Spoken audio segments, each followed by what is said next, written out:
to the 9/11 War Room, a weekly roundtable discussion that takes place every Sunday at 5 p.m. Eastern Time. Tune in at 911warroom.com. Welcome to the 9/11 War Room. My name is Gene. My name is Sandra. Today is Sunday, December the 7th, and this is episode 212. 212. There was absolutely zero corporate level 9/11 truth news, but there are some interesting headlines that I did want to point out. One from Pew Research Center, Public Trust in Government from 1958 to 2025. Just 17% of Americans now say they trust the government in Washington to do what is right, just about always. 2%, or most of the time, 15%. While trust in government has been low for decades, the current measure is one of the lowest in nearly 7 decades since the question was first asked by the National Election Study, and it's lower than it was last year at 22%. So if you look 2024, the actual individual polls, it was at 22, but the trend is the darker line there, and it's dropped from 73% down to 17. That's what, 1900? No, oh, no. 1960. 1958. 50, okay. So, yeah, and I'll share the link to this article. Somebody could check it out. But it also shows some interesting things, like if your party's president was president during that time, you gave them favorable ratings. That's expected. So, it's just interesting. You see Herbert Walker Bush, and we really took a dive there. And George W. Bush. The Bushes really didn't do so well. That's that news article. So yeah, public trust government 1958 to 2025, it's declined from 73% down to 22%. Next news story from the USA Today. Again, while not directly related to 9/11, I mean, I guess it kind of is. Can we just abolish the TSA and start over already? Lady says here, the TSA was originally founded in response to the devastating terrorist attacks on September 11th, 2001. It was a harrowing time in our nation's history that I won't forget. I empathize with the need that the Bush administration had for an emergency response to the worst terrorist attack in our nation's history, before or since. After what the terrorists did, hijacking multiple planes via box cutters, it made sense at the time to crack down on travelers' identification and belongings. I applaud the speed and verve of this original goal. But like most government-led agencies or programs, it has slowly devolved into a costly, inefficient mess. The budget request for 2025 fiscal year was almost $12 billion. The reason I wanted to call this news story up to our attention is it's nice to see that somebody, this Nicole Russell in mainstream media USA Today, is kicking back towards one of these egregious overreaches and squashing of civil liberties from the Patriot Act and everything there. So it's nice that people are raising that awareness in the public. So hats off to Nicole Russell. Yeah, someone's got to pave the way, and maybe others will follow when they see that some people have the courage to say it. So corporate level, again, nothing directly. Again, this one kind of could be directly related to 9/11. But as far as the 9/11 truth movement level, IC is reporting next Sunday, Professor Richard Ellefritz to give 3rd annual David Ray Griffin lecture on 9/11 Truth Today. Please join IC and UK column December 14th for that. The title, Professor Ellefritz's lecture, is 9/11 Truth Today, a Societal Movement at the Precipice. Social movement at the precipice. Following the Sandra lecture will be on the panel. Yes, our own Sandra Laratonda. Yeah. Richard is really going to be giving the main presentation. And he had asked people for feedback on their 2 cents of where the 9/11 truth movement stood today versus 5, 15, 20 years ago. He's studied this in the past. He's a sociology professor. So yeah, he's got a certain kind of insight into these things that others may not have. I'm sure it'll be interesting. Can't go wrong with James Corbett and Jason Bermas on the panel, and Madhava is always super well spoken. So yeah. Check it out. Again, that'll be December 14th at 6 p.m. or 1 to 3 p.m. Eastern. Let's just go there. That's that. So they will be talking.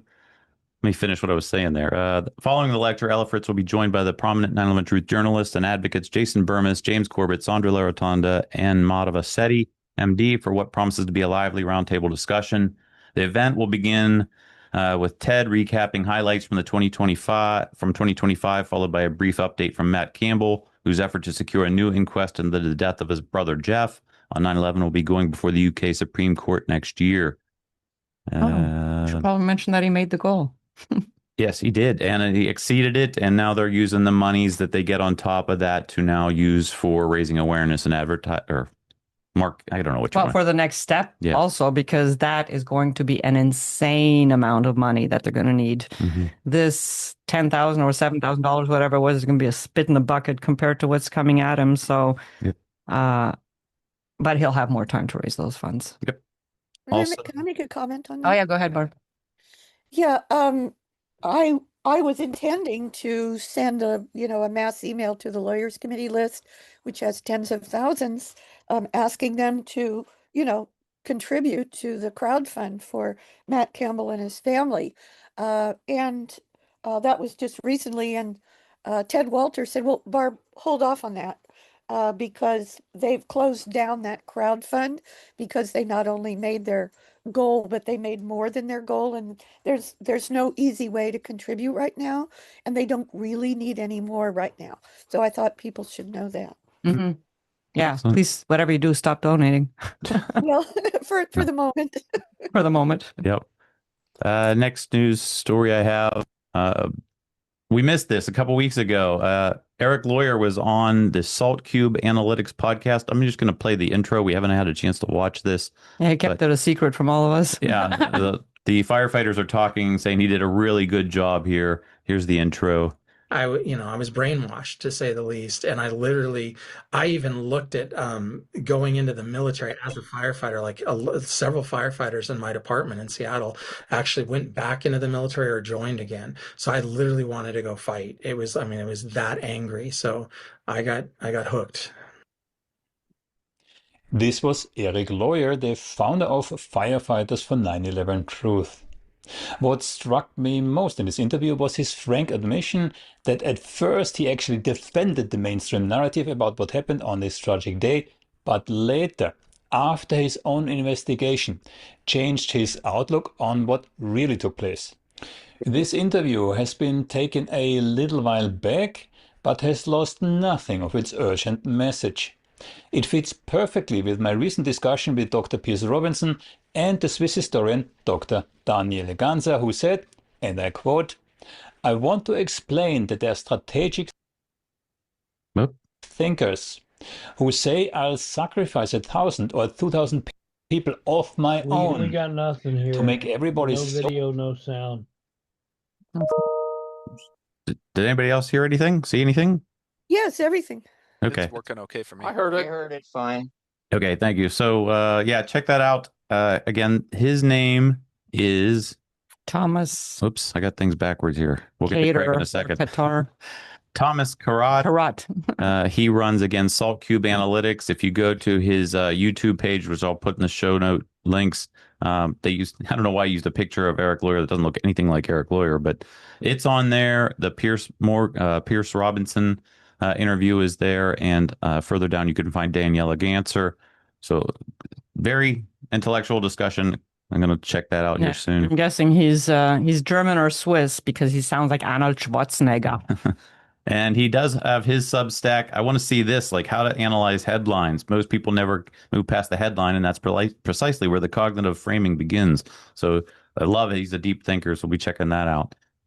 Also, Craig had John Olson on for the teleconference on December 3rd. We were unable to make that.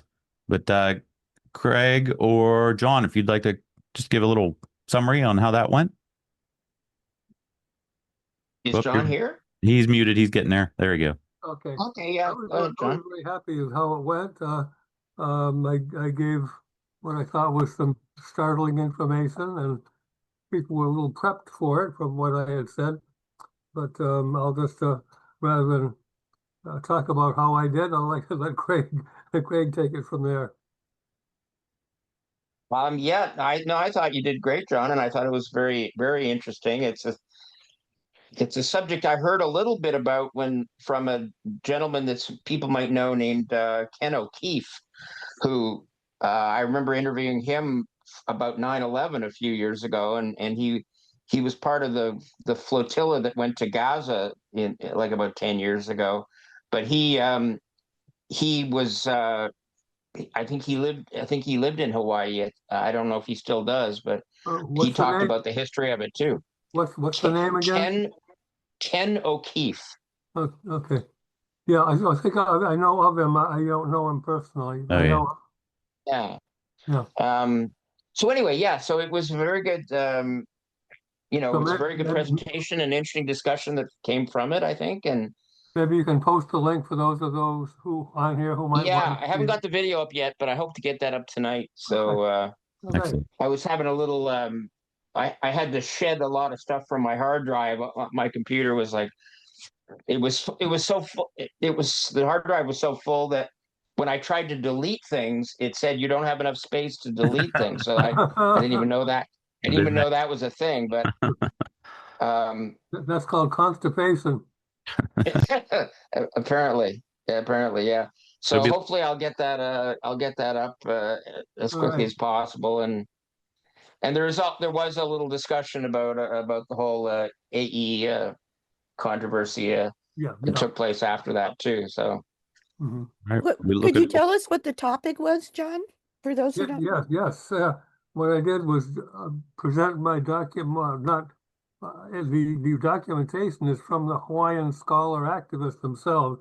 I'm just sort of the megaphone, which describes the fact that Hawaii remains legally an independent country that's been occupied by the United States for 130 years. Oh, And subsequently, this position has been also affirmed by the National Lawyers Guild and the International Association of Democratic Lawyers, among others. Huh.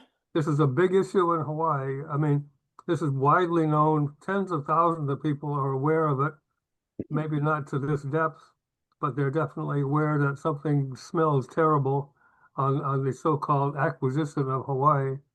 And I have my own book, which is right here, about it. nice. right away. And Thank you. I got that in 2014. So, Has Thank there you, been John. an action in the United Nations on this? well, they're working internationally because, of course, they couldn't get anywhere in the U.S. courts because all they said is, "Oh, this is a decided matter. Get out of here. You know, you don't have any standing. You know, the usual." So they've gone more international and they're trying to drum up allies because in Hawaii at the time in the 1800s, Hawaii was recognized worldwide, including by the U.S. by treaty and by Britain and France and dozens of other countries as an independent country. That didn't go away when they toppled the government. And the people that did that was mostly came from Maine, about 20 miles from where I am right now. Thank you. All right. Thank you, John. Got to hand it to the people of Hawaii. They're fighters. If anybody's familiar with Kale Little Chief and his family, they represent 9/11 Hawaii, 9/11 Truth Movement Hawaii. That just do an outstanding job there too. So go Kingdom of Hawaii. Aloha. Yeah, they join all Right. kinds of different protests with the 9/11 stuff and try to integrate and piggyback on other issues. Mm-hmm. I believe, if I remember correctly, that horrendous fire that was associated with blue Yeah, lightning or something like that. Lahaina. Lahaina, my I'm not- recollection, at least I read the claim. I don't know if it's true. Maybe you do, John. You probably do. That there was some kind of a connection with the place where that happened, with the headquarters or main office or something of the organization or one of the organizations that was trying to achieve independence for Hawaii. which we're trying to what? To achieve independence for Oh, Hawaii. yeah. Well, it's not just there, but it used to be the capital of Hawaii before Honolulu did, way Right. back. But Right. the person who's really the most on top of that is Paul Delorier, who lives on Maui. This was the Lahaina fire, and as many anomalies about that as there is with 9/11. And Right. many things that don't add up. And that can be a separate program. We want to get Paul on for that. He didn't respond to a request to be on this time, but I had plenty to talk about, so I had no problem filling up the time. Yeah, Paul Delorier was on. Was that what you were going to say? No, go ahead. He was on the tap. He was on a tap. No, sorry, on a Boston 9/11 Truth call regarding that very subject. Yeah. He is extremely knowledgeable. He's also a community activist in terms of trying to regain political control over Maui, through community mobilization. So it's not just a tech. He is an engineer, by the way. But besides his technical capacity and ability to analyze, he's also a very dedicated community activist. All right. Thank you, John. Thank you, Craig. That wasn't exactly true, 100% purist 9/11, but it's nice to support our friends and their efforts and justice and whatever they're fighting for. So thank you, John. Thank you, Craig. Let's move on to the next news story. We have got that one. Bret Weinstein. People are familiar with him. He's a podcaster of the Dark Horse podcast. His wife, Heather, they have two sons, Zach and Toby. They discussed, does Gen Z believe the official narrative? And I'm just going to show a clip of this 8-minute segment. I think it's about a minute long, where Heather gives her feedback of talking to their oldest son, Toby, about this. And I think she says it rather well. And our culture isn't even ready to look at COVID. We're definitely not ready to look at 9/11. On that last point, it's interesting. Our children, who are Gen Z, 21 and 19, report that among their generation, presumably mostly the guys, and presumably not everyone by any means, but what they see is that it's totally acceptable and almost understood that you would not really buy the mainstream narrative on 9/11. I asked Zach this question maybe 6 months, a year ago, and he said that, and I'm shocked at the answer. On the other hand, it's been almost 25 years, and we're definitely not ready to look at COVID. Yeah. Definitely not. And, I think that evidence is going to be easier to obscure also. But also, it just happened to us. All the people who acted like the German citizens, pretending that nothing was going on, are still walking around proud of themselves for being assholes. They're not going to suddenly decide that they're assholes for being assholes.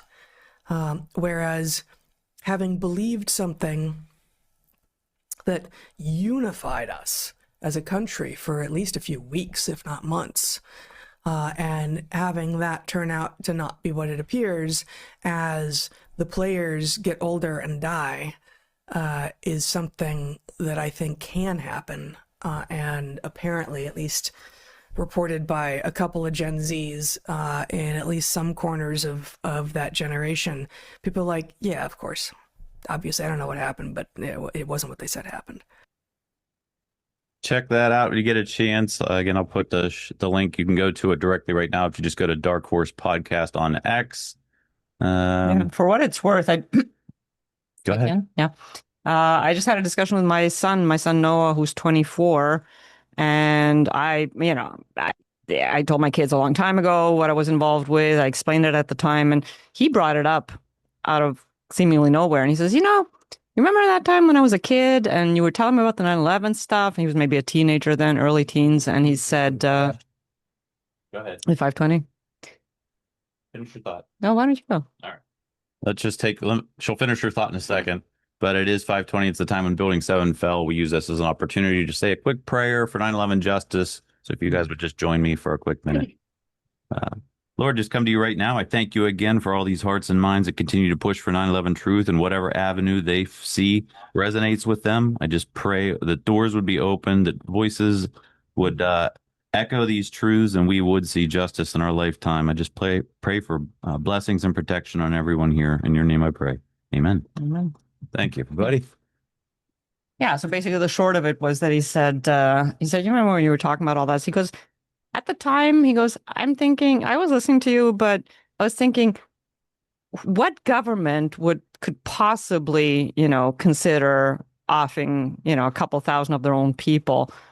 And he didn't really elaborate. He goes, but yeah, I totally get it now. So and he had to get to that on his own.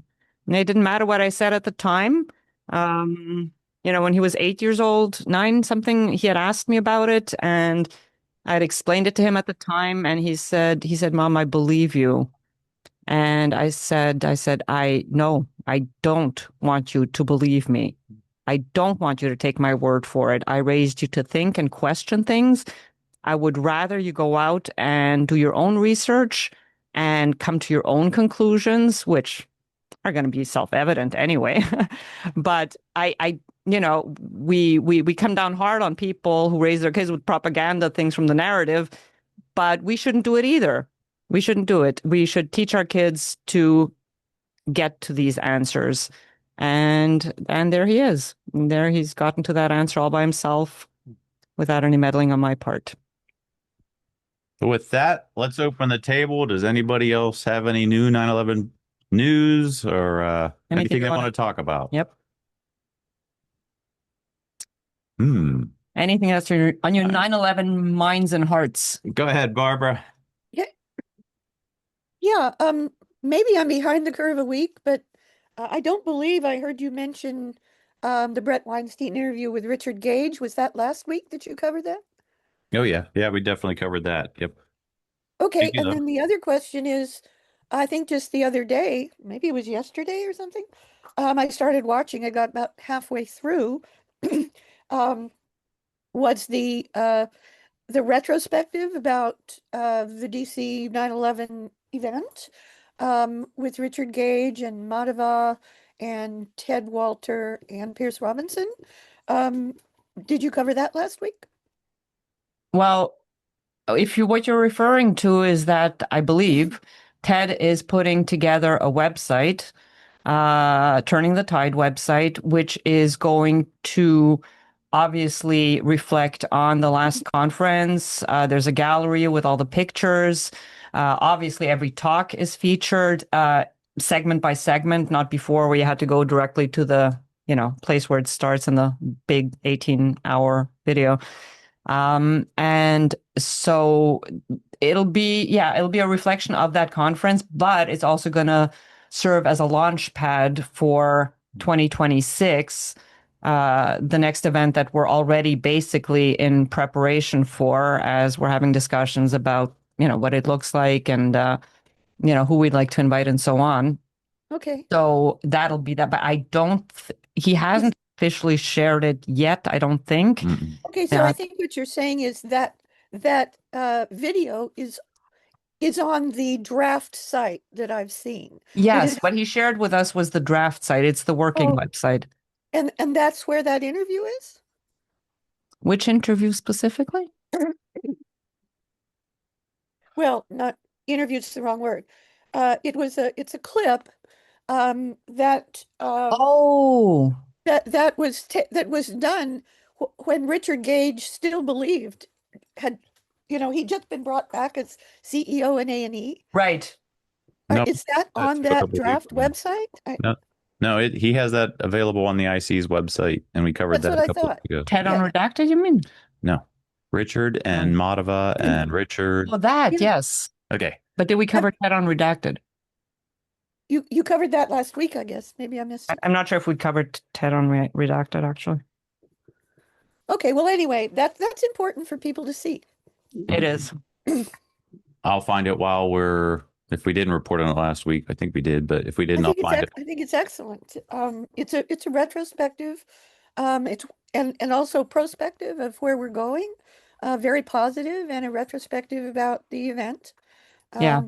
I highly recommend it for everybody. That one we covered. Okay. Yeah. Yep. Okay. Here, I found it real quick, just in case I definitely covered this. Did we? What day did it come out? Share. Can you publish the link, please? Yep. So one of the most important cases of our lifetime, Ted Walter discusses 9/11 UK Supreme Court case on Redacted. That was published December 3rd. No, that was last week. Oh, Wednesday. then we wouldn't have covered it. Yeah. So there it is. Yeah, I Check it didn't out. think so. Thank you. Thanks, Barbara. So yeah, I'll put that link. Yes, I'll put this link in the chat right now for anybody that's just chomping at the bit for that one. And it'll also be in the show notes as well. There it is in the chat. Thank you, Barbara, for pointing that out. Let's go to Ross. Well, actually, if I may, that isn't the one I was referring to. She was But, talking with Richard, but that made me think of this one. Yeah, they're both important. They're both important. 10-4. Thank you. Ross? Yes, good to get back in touch with you guys. Missing a week. Yes, in terms of the Richard Gage interview with Dark Horse, the main point for me always with Richard's presentations, he mentioned too that it was one of the best ones he's ever given.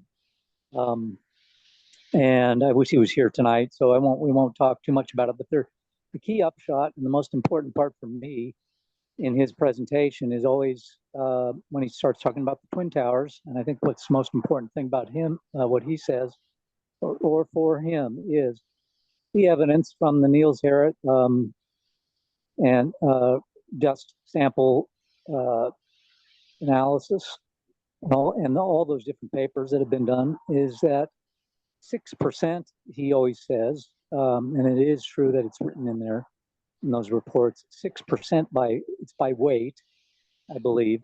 I want to double check this again with Richard. I wish he was online, but 6% by weight, iron microspheres in the dust. And so if you take 6%, and he says by extrapolation, you get 4 tons of iron microspheres. Yeah. By extrapolation.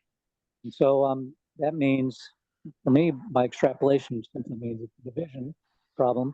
4 tons divided by 0.06, which is 6%, gives you a 66-ton amount of dust that was spread out around Manhattan on the day. And so I want to ask him if that's what he intends to say, is that it was 6%, 4 tons, therefore 66 tons of dust. And that's, I think, an important thing we have to kind of get our heads around. That means 33 tons of dust per tower. So I'll just leave it at that for now. I just think it's a major problem for Richard that he thinks that's I brought it up before about a year ago, and he didn't have a very good answer about that, in my view. It was on this show. So anyway, we'll bring it up another time when he's around. Okay. Thanks, Ross. Let's go to Al. Yeah, sorry. Just an aside, is anybody familiar with 9/11 DC? I was watching it, and is that like a disinformation, the stuff they were promoting there, like no planes, all kinds of stuff that we argue against. Correct me if I'm wrong, I might have missed it. That would be DC 9/11 Truth. Oh, you're talking about the gentleman that's sharing all the videos. What's his name? Oh, WTC 9/11 WTC. Yeah. Right. Elliot. Yeah. Yes. His real name is Elliot. No, we shouldn't. Yeah, we should. He wants to be anonymous, but if he's putting out stuff like this, people should ask, who is he? But he runs this account, NYC_WTC. He has 1.3 million viewers. He is getting views, and we've talked about this so much. He's getting just tremendous amount of views. He's putting out so many videos a day. I don't know how he's doing it, but he's doing it. And in one of these videos recently, it promoted no planes in Manhattan, and that caused a little bit of a ripple of questioning what's going on there with him. So Mikey brought it to our attention this weekend also, so we haven't really had a chance to look into it very deep. Is that the one you're referring to, Al?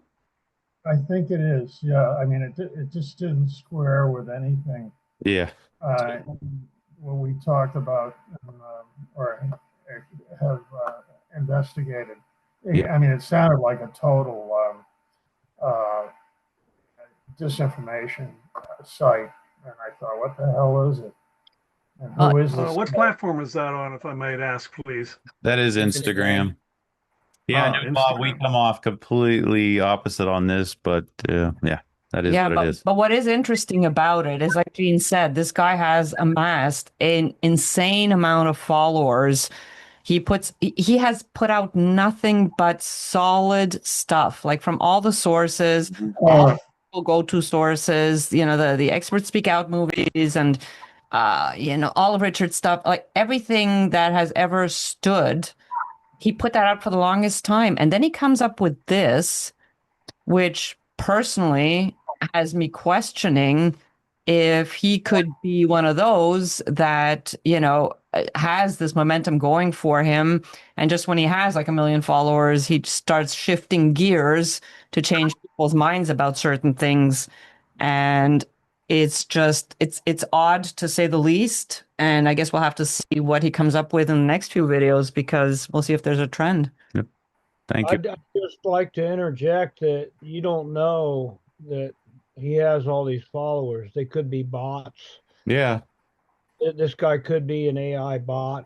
I mean, Yeah, we know nothing about him other than his first name. So. Maybe, but Richard and Gil have had contact with him because Gene tried to reach out to him, and yeah, he wants to remain. And he basically said you should speak to Richard Gage, and Gene said, "Well, I already speak to Richard Gage. I want to speak to you." I don't want to. And Richard and Gil did connect with him, and yeah, I'm not sure what to make of this whole thing. Yep, there it is. Thank you.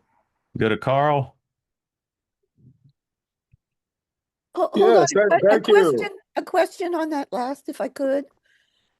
Clarification question. Could somebody, if you know, put up the direct link to the one you're talking about by this guy? Yeah, I'll have to find it. Yeah. Well, I got it, but I don't know how to open the chat. Oh. Well, I'll send it to you on Facebook. There we and go. You can post it. That works, Mikey. Go ahead. Chat is Alt H. Mm-hmm. Okay, so where do we find it? Can we go directly to it somehow? I will get the link and I'll put it in the chat. I just sent it to you, Gene. Oh, there we go. Yeah, that was the one. Yeah. Give me a second. Copy. Actually, I was going to ask, could you just play it in the meeting here, and we could use it as a discussion point? All right, there it is in the chat. Yeah, we'll just play it. Oh my gosh, that's a long link. Let's see. Here it is. Boom, boom. Yeah, that's because it's a share, Barb, from. Here we go. Oh. Part of the airplane breaking, bending, buckling, twisting, or slowing down. It's unphysical. No, I'm not playing this. I don't want to subscribe to it. I don't want to propagate it. I don't dig it. So yeah, go find it yourselves, guys. Respectfully, thank you. All right. Wait, what's the drama? I don't understand. It's because I'll just be Bob. I mean, no offense, but there's a certain part of the 9/11 truth movement that feels that those planes are CGI or holograms, or they weren't there. There were no planes in New York, and I don't believe that. I brought this to your guys' attention in person yesterday because I was just very confused on how. But actually, if you notice, this is a different account. This isn't the actual guy's account. The actual guy's account is NYC_WTC, and then this is 9/11 Truth. So, yeah, this is actually a different account. It's almost like a copycat account. Yeah. Yeah, and this one doesn't have nearly as many followers as the OG account. Yeah, you're right. Okay. They might be trying to take away from him. Yeah. Very good. Good catch, Mikey. Thank you. All right. There's that. Back to Carl. Sorry. Thank you. I presume everybody here has heard of the Heritage Foundation in D.C.? Yes. And their president, Kevin Roberts, has been under fire for a while because he didn't speak adequately condemning Tucker Carlson for interviewing Nick Fuentes. In fact, he seemed to be okay with it. He was attacked pretty viciously by even his own in-house employees and, of course, donors who are of the Zionist allegiance.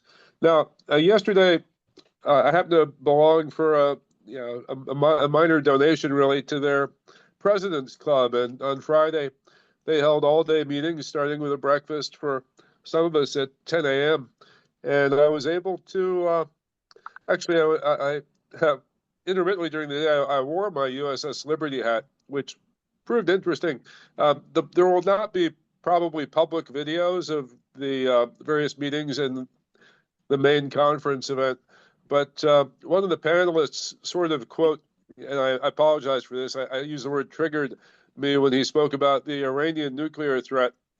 So hence I introduced the writing of Seymour Hersh, the Samson option, that the major nuclear covert threat is Israel's nuclear weapons, where they have, it's official doctrine that they threaten if they're ever abandoned, there will be a Samson-like event, pulling the pillars down upon, everybody via nuclear weapons. So that provided a segue to discussing 9/11, which I did, as well as the Liberty event, and encouraging them to actually provide a forum for the Liberty survivors to explain what really happened on that day. So if you could share the photo I put in chat. After the event, there was a reception, and Kevin Roberts, the president, did not even blink when. Is that displayed by any chance? Getting there. Thank you. You got to give me a little bit of a. A little bit of. It's there in chat. I'm getting it. Not everybody goes to chat, so it'll. So who's that guy?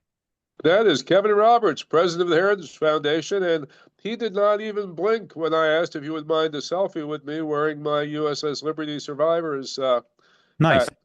And he furthermore agreed that he will meet with any veterans anytime. So there may very well be an interesting briefing with some of the USS Liberty survivors. I continue to suggest that that is a very important segue to 9/11. Because it was a false flag event on both sides, on the Israeli as well as the highest level U.S. And on another note in chat, hang on real quick while you're talking. Since you have this one on, I realize we have people on both sides of the aisle here. We are 9/11 Truth Movement, which is nonpartisan, but we do have a conservative side. We do have a liberal side. So for the conservatives out there, if you want to follow up with the Heritage Foundation like Carl's been doing and put some pressure, if you're a veteran, it looks like we have it in there with the president. What was his name again, Carl? Kevin Roberts. Yeah, he's the president. Okay. I know I have it in, but yeah, we absolutely. He will talk with veterans for sure. Excellent. So go ahead. Thank you. Yeah.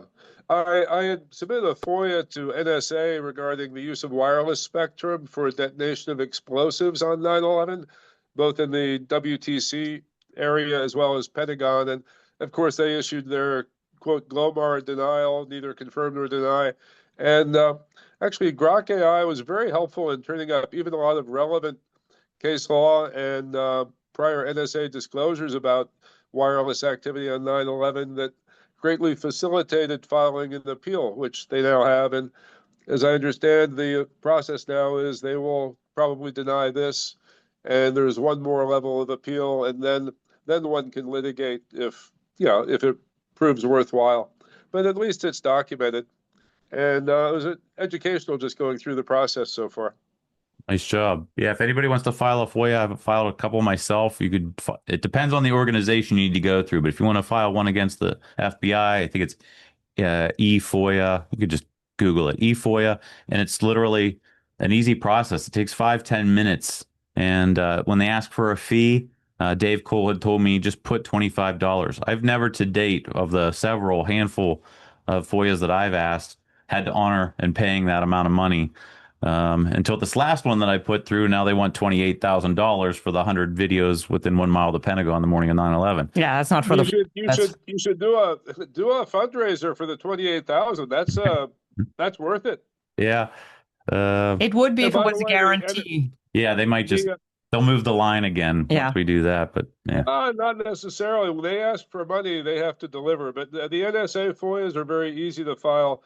Also online, and if anybody in the federal space is able to use AI themselves to reply to FOIAs, it's probably NSA. Yep. And I do recommend if you write something up as a FOIA request, put it through chat one time and check this because it'll make corrections and things, and then double check what chat did because it might not be accurate, but it typically will write it a lot better. So thank you so much, Carl.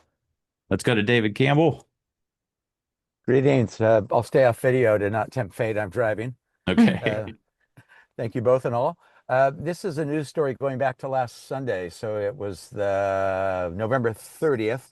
It was CBS 60 Minutes. I don't know if anyone saw it. I believe it was the first segment. And it's this new to me at least, website presence and business concept. It's called polymarket.com.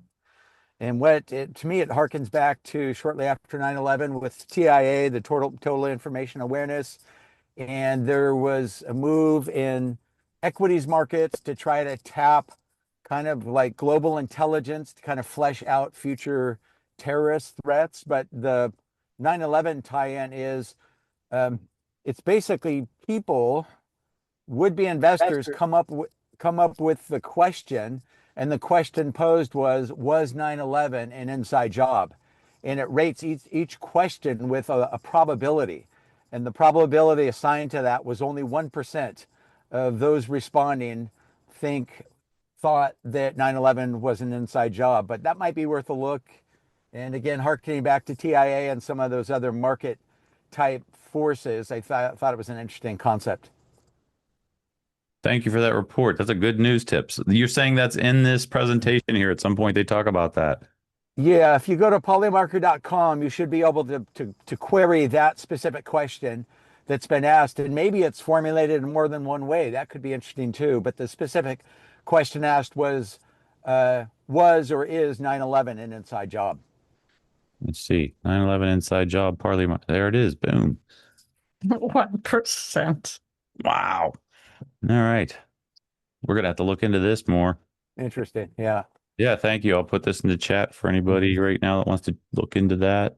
So could you clarify? Could you clarify why would that be a good news if it's only 1%? Why is that a good news story? Definitely not a good news story. Not good news. It's just a kind of a test, finger to the wind of where, I guess we already know the public tends to be. But I think that's even, I think that vastly understates how many who would be on board with that question and what the precise. I think the question is probably, well above 10% for that matter. But so oh my maybe God, it's much higher than that. Yeah, definitely. So the market's trying to catch up with that, I guess. We had done but what it does do. Hang on, Barb. Well, we did a poll back in 2021 for the 20th anniversary. Yeah. And did we ask that specific question? Yeah, something. Yeah, basically here. Do you think it's reasonably to be skeptical about the official narrative on what happened on 9/11? It was 49-51. They're really like right there. Like it's so I don't know if this is a random poll that was actually started and organized by Dr. Richard Ellefritz that we were just talking about earlier. It's a reputable poll that we did here. You can see the national survey of 1,156 American adults conducted from September 4th through 6th, 2021 by Pulse Opinion Research. And this question was a little bit loaded because I just wanted people to become aware of that there was a grand jury investigation supposedly going to happen until the Supreme Court said we didn't have any standing. But they didn't know. 30% knew about it, but they all knew about it then. So.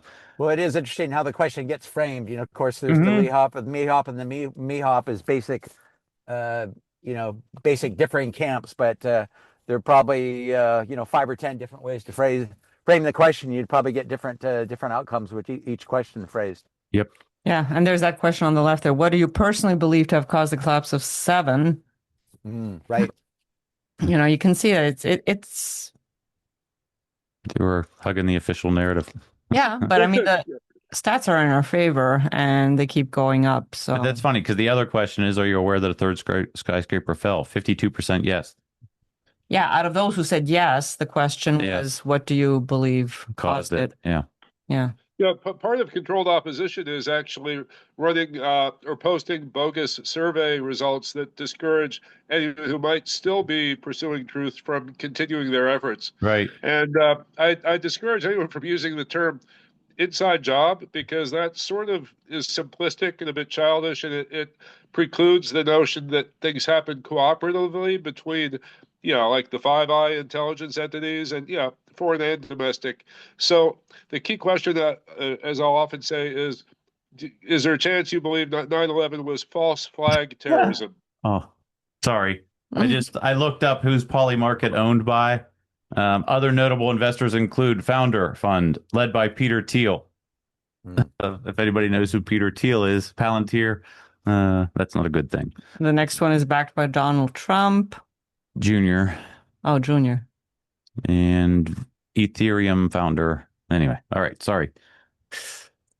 Thank you for that report, Dave. I appreciate that. Welcome. Mike Zarzano, Florida. Hey, I was listening and heard some talk about the preparation for 2026 and also the document that is being prepared for, Senator Ron Johnson and Kurt Weldon. I really would like some more transparency on both. I remember mentioning it to you some time ago, and you agreed. This 2026 event could be pivotal again, and I think there needs to be some open discussion, dialogue, debate on what type of content, what type of speakers, and what are the subjects that are going to be presented. I really think we need to make this a community decision and not just a handful of people. Yep, I hear you on that, Mike. And I don't control that, but I know that there's a handful of people that have met with Ron Johnson already, and they're starting to talk. But Richard has promised that he would provide a way for people to be able to give input and feedback and discuss this. So I would like to know the list of people making the decisions right now. Can you provide that to us? Barbara Honegger, no doubt, is part of the group. She could probably shed light on that. No, I am not. She's not. Excluded. I was excluded from the group by Ted Walter. Amazing. So right now, the people that have met with Ron Johnson, Richard Gage, Ted Walter, Raul Angulo. Yeah, Mick Harrison, and now hold on. No, hold on. If you're saying who met with Ron Johnson, yeah, that's in the different. office, I was there on that. Yeah. I've been excluded from the group of 5 who are writing the draft. The PSI people. Yes. Then I got something wrong. All right, I'll find out. And Mick Harrison was not at the meeting with Ron Johnson. No, he was not. And would it be possible to get a copy of the document before it's submitted so that we can all chime in on it? I will check for you. Thank you, Gene. Appreciate it. Yep. Thanks, Mike. I yield. Can I just quickly ask what about this draft? I unfortunately was away from the microphone there for just a minute or two, but could you just tell me what the draft is? What's in there? It's the best scientific evidence. What? It's all about the scientific evidence. There is no draft, Craig. There is no draft at this time. Yeah. Okay. I would imagine it's probably going to emulate the document that they worked on to try to get for Weldon to get to Trump. It's probably going to be something similar. So why is a new document needed? And who's in control of it? It's exhaustive. I mean, it's supposed to. I mean, it's supposed to be much bigger and more in depth with a whole ton of references and citations and whatnot and sources. And it's just it's a decision that was made. I mean, it's not much more complicated than that. It was a decision basically made by Ted Walter and Pierce Robinson. Well, that's a problem. Well, I'm just telling you. Yeah, I understand. I'm okay. Like, since when is the International Center in charge of the Truth Movement's connection with Ron Johnson? We will Why try is that? to. I don't know. I don't want this to turn into like everybody's like Well, freaked actually, I out. can share So we will continue to try from to find out personal answers. from And personal hey, communications with yo, Ron Johnson. I've actually spoken in person with Ron Johnson. And I can tell you, anyone who's coming close to talking about circumstantial evidence that points towards false flag terrorism or, or Mossad involvement is not going to be close to submitting the written report. And the problem here, and it goes back to the same thing with the Kennedy assassination hearings, is that every effort is made to, well, they'll assemble this huge haystack of evidence that all right. will I'm not obviously gonna point, sit here. We're will not tearing. obviously, No, stop. will, Stop. We're not tearing each other down here, folks. We're trying to work together. I will do my best, Mike. As I told Mike, I'm going to try to get this so that we can all be more transparent with each other because I don't know either. I'm trying to find out as well. So I will do the best to try to keep it for all. Yeah, but Gene, can before we go to the next topic, I don't think anybody's tearing anyone down. I think. Well, no, Carl was just about to set up this. Wait a minute. If you're Gene, I don't give you license to accuse me of tearing someone else down. I'm describing a process I understand as an insider. And we're on the verge of having 25th anniversary hearings, which everyone will applaud that we all agree that, oh, the official story isn't true. But we will not get past that to like who perpetrated the false flag terrorism. That's the concern. It's not about that, Carl. He asked for the best scientific evidence that we currently have. Well, right, but the best evidence of all is circumstantial evidence. I mean, scientific evidence, it doesn't take a whole lot to demonstrate that, oh yeah, there had to have been there had to have been explosives pre-positioned, which they're going to spend 2 days of hearings on. You don't know that. You're building a straw man and burning it down right now, and I don't want to do that. So thank you. Mike, nope, just discussing what's true. No, you're speculating. You play chess. Go ahead, Mike. I'm sorry. Okay, that's all right. But I don't really think anyone's tearing anyone down, Gene. I think it's kind of a heated discussion, but it needs to be had. And this is a private setting like this is, preferred. But we really, need to have a specific discussion on this one issue about the event of 26. And, I'm sorry to bring this up, but this is a hot topic among many, many people in the truth movement about the control that is taking place regarding who gets to speak, what topics, etc. We really just need to have a discussion. That's all. Yep. This is the American way. This is the truth and freedom way. I agree. To have dialogue. Okay, that's all. Thank you. Thank you. Yeah, I'm going to do my best to try to facilitate that. Thanks, Mike. Go ahead, Magnus. All right. Thank you, everybody. I just wanted to ask you, Gene, since I couldn't find them when you first asked, when you opened the table, can we please run 2 videos? They are under 2 minutes each of them. Yeah, let's do that. Let's see. Peter Jennings. You Peter can also Jennings. just you can start the Peter Jennings video into 20 seconds into the video. Okay, here we go. Peter Jennings.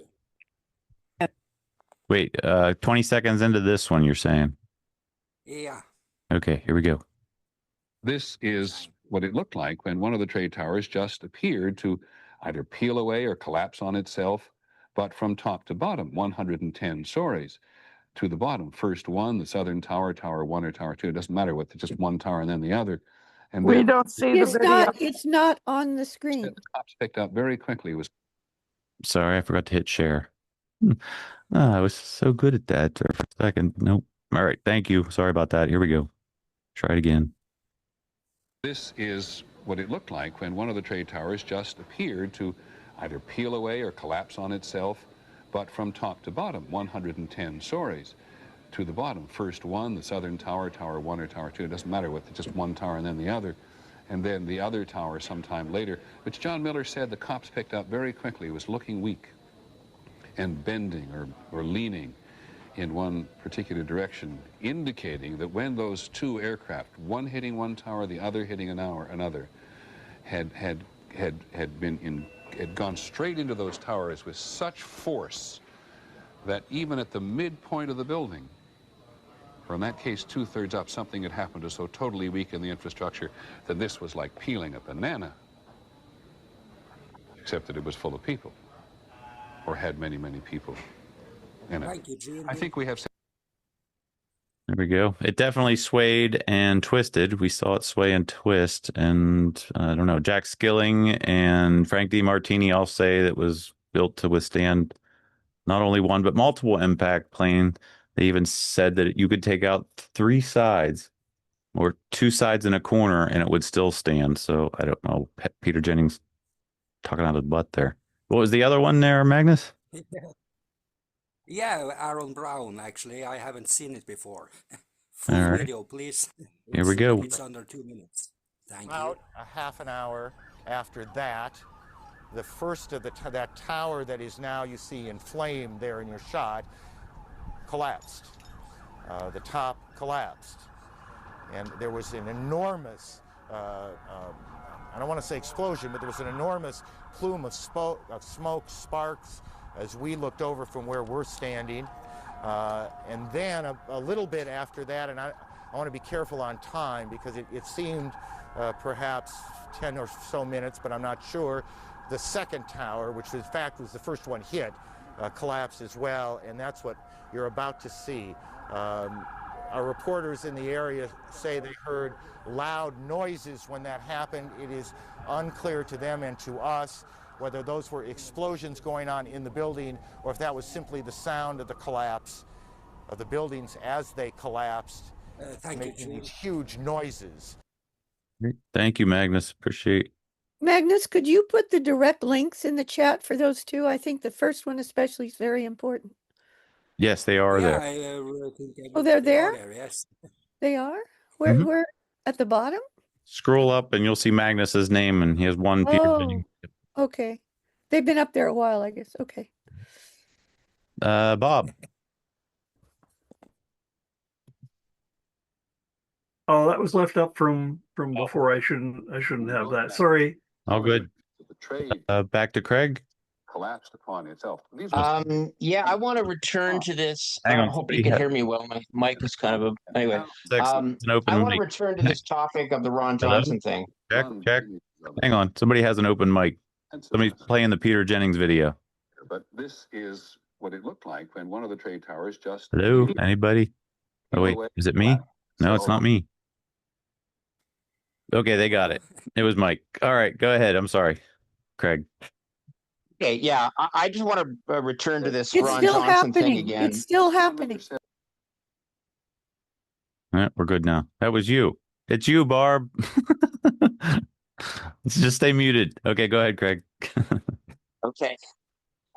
So I want to return to this Ron Johnson thing because, frankly, when I was in New York, when I was in DC at the conference, and I watched Ron Johnson's presentation, or did I watch it on video? But anyway, I saw it either way, and he mentioned the idea that that really we need to get together. The Truth Movement needs to get together and put together a document with its strongest evidence, and that was immediately a red flag went off in my head when I heard that, because I thought, who's going to be involved in that, and how will certain evidence, including the Pentagon, be kept out of that, which is what I was quite sure that it would be.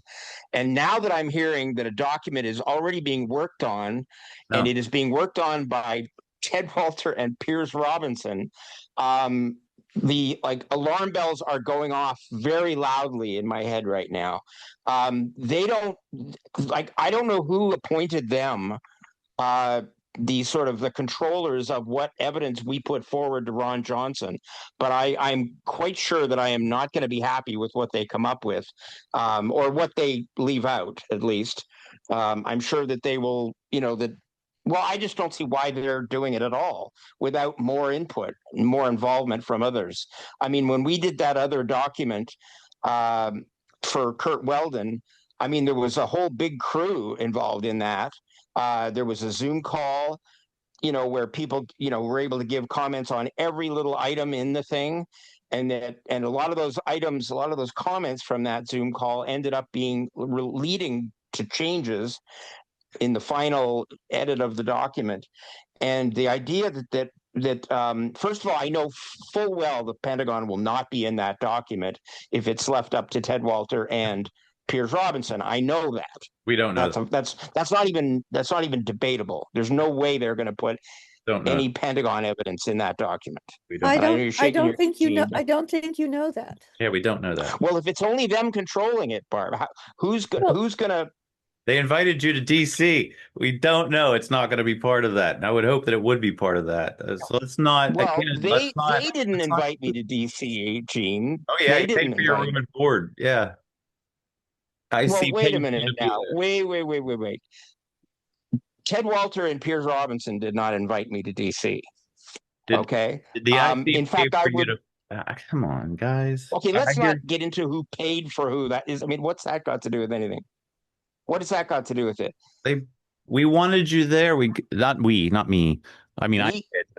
I'm just like, man, that's so bad. Okay. Yeah, Freudian slip there, Gene? Yeah, no, not at all. It's a collective decision. Okay. Yeah, it was definitely a collective decision. There was a third day, and all parties got to be represented. It was heard. It was. I don't know. We can't guarantee. Okay. Yeah. I'm not talking about the DC conference. I'm not sure why you're. I do have an answer to Craig's question, if I can. Okay, yes, please, Barbara.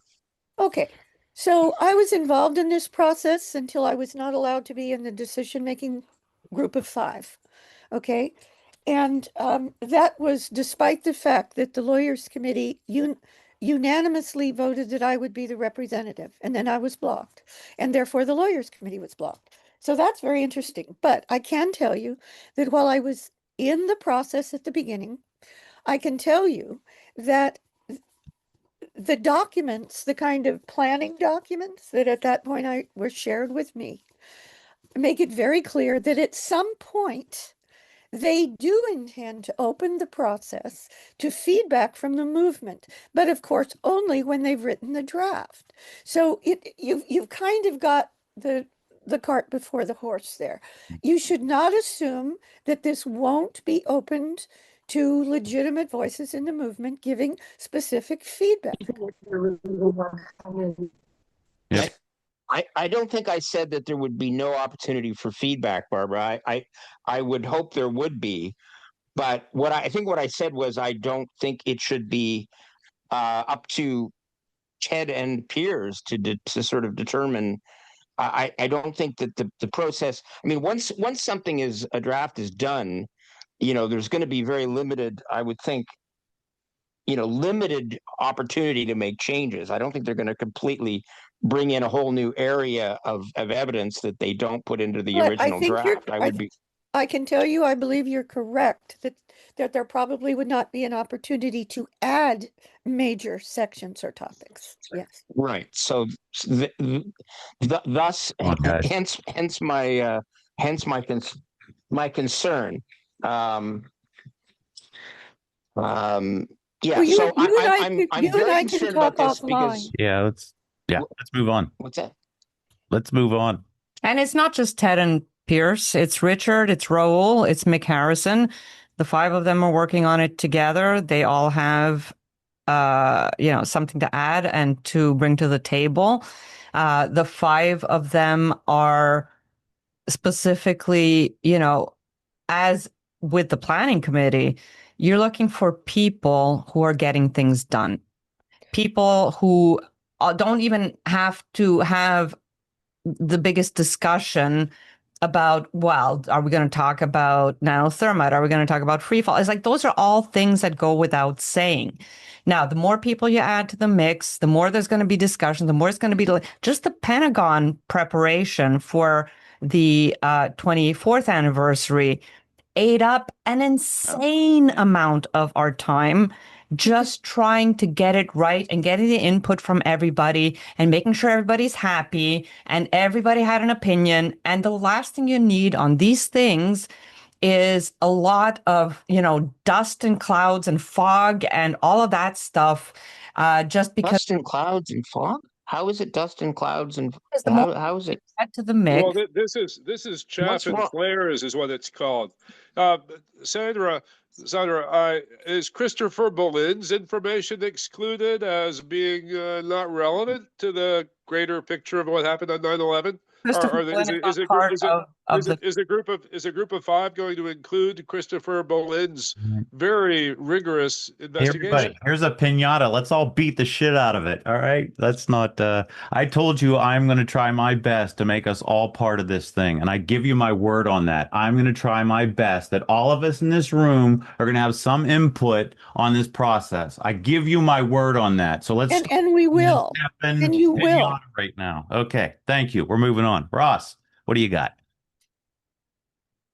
Okay, along those lines, so if Richard Gage is one of the five chosen ones and his primary scientific evidence that he puts out online is 4 tons and 6% iron microspheres, you're going to have a fifth grader that's going to tear him down. Oh my gosh. You're going to Did you guys hear me? You're going to another. Are you going to hear me? Yeah. Have another Lee disaster 20th anniversary. You'll have another Spike Lee disaster. I'm not talking about anybody else. I'm talking about the 5 people and Richard Gage with that particular piece of scientific evidence that he calls being ridiculous. And you'll have it. And that. Send them an email. Thank you. We already brought this up. What do you think is going to happen if we start adding DEWs? Carl, you're up. Yes. Well, I want to encourage everyone to go back and watch all the way through the Brett Weinstein, Ron Johnson interview and recount also things Ron Johnson said on September 10th in D.C. And the phrase that comes to mind is what's called revelation of the method. He says, we can't hope to, maybe we don't even want to know the truth. And then he speaks about as if other interests just want to move things down, kick the can down the road. People die. People even forget that their parents or their grandparents were part of these events. And it's forgotten. And the official narrative or some modified version of it becomes the long-term narrative. So we all need to be vigilant about making sure that does not happen on the 25th anniversary. Duly noted. Benjamin. Hey, everybody. It sounds to me like, everybody from their perspective is confident that they have the whole picture and that it's urgent that their version is the one that gets heard. But the thing is if we get a new investigation, everything's during the discovery process. If this goes to court, it's all going to come out. Yes. Exactly. So it doesn't matter what we start with. Yes. Even if we start with the most inconvenient thing, now that there's professionals and everything's opened up, all that's going to come out. Everyone's going to see everything, and that's when witnesses and all this evidence is going to come in. We'd hope, obviously, but I'm coming at it from kind of an opposite side of a lot of you guys, because I was, I just came back from the debunker side. So I mean, I'm super picky about what I'm gonna follow, not follow. I was just talking to Sandra about David Chandler's new video that's basically a revamp of what he talked about the Pentagon. And, obviously everyone has an opinion on that. I'm very fresh to it. And I just know that we all are unified in wanting the truth to come out. And we're all unified in wanting the perpetrators held accountable. And since the perpetrators are the same group, and this is a multifaceted event of multiple instances, it's all the same group. So even if we get them on one, we're still identifying the perpetrators, even if, there was some tangential detail, or, maybe it's not tangential, maybe it is critical and it's important, but I guess we have to get our foot in the door at least, and then we can bicker and put together, what's just more important, what's less important. That was just my 2 cents. Thank you for Can that. I throw a quick comment in here? I know it's not my turn, but it's just hang on. I don't know why people feel like they run this program. I will give you a chance to speak here, Craig. Hang on one second. But I want to say thank you, Ben, for those words. If you could give us just what your background is, because I do appreciate that. Oh, yeah, absolutely. So I majored in philosophy and business, double major. Now I'm a business analyst. And so really, I'm not in any kind of government or legal expertise whatsoever. My background is really just evaluating competing claims in a business context, because even within a single organization that's already aligned on generating profit, there's disagreement about strategy and what's effective and what's not. And my job as a business analyst is to give a technical justification for which side is, or which method is the one we should implement and invest money into. So, and then a lot of it's over my head too, because you're dealing with like complex infrastructure or capital investments, or even software development project life cycles, and I have to know enough to be able to do a comparative evaluation. I don't need to know everything from beginning to end. I just need to understand who's making the better justification, and which goal is better aligned, or which method's better aligned to the goals that we are all shared. So that's sort of my background. Ben, does your modeling include the possibility of quote controlled opposition, trying to gain control of one of the analytical entities and actually use it to distort the understanding of everything? Not explicitly, but that does come up quite a bit, but the problem is that there's a lot of projection of that too. So that happens about as much as the false perception of it has been my experience. Obviously, I don't have any charts to justify that, but that does happen. But also false perceptions of it happen is just about as frequently. Thank you, Ben. Let's go back to Craig. Your comment there, Craig. Yeah, I just wanted to remind everybody the fact that the reason the Pentagon is important is because it's the one thing in the whole story that proves government involvement. And that's very, very important. So it is not a kind of thing that you can just leave that till later. Let's get our foot in the door with something like Building 7 is a good way to introduce new people and to get them interested and whatever. But when you're talking about going to government people with evidence, that's the one part of the story that is absolutely impossible if the government wasn't involved, because there's nobody other than the government that could fake evidence at the Pentagon. So it's not just something. It does matter what you and I always say this, and I'll say it again, but I always say this. The thing that clued me in at the very beginning was the mountain of evidence, the cumulative effect of reading about the Pentagon and Shanksville and all this other stuff and the military exercises and all these kind of putting it all together. It was like, oh my gosh, this is so obviously a deception. So the idea that let's just pick one thing that we like the best and forget the rest for till later, I think is a flawed approach. I hear you. Thank you.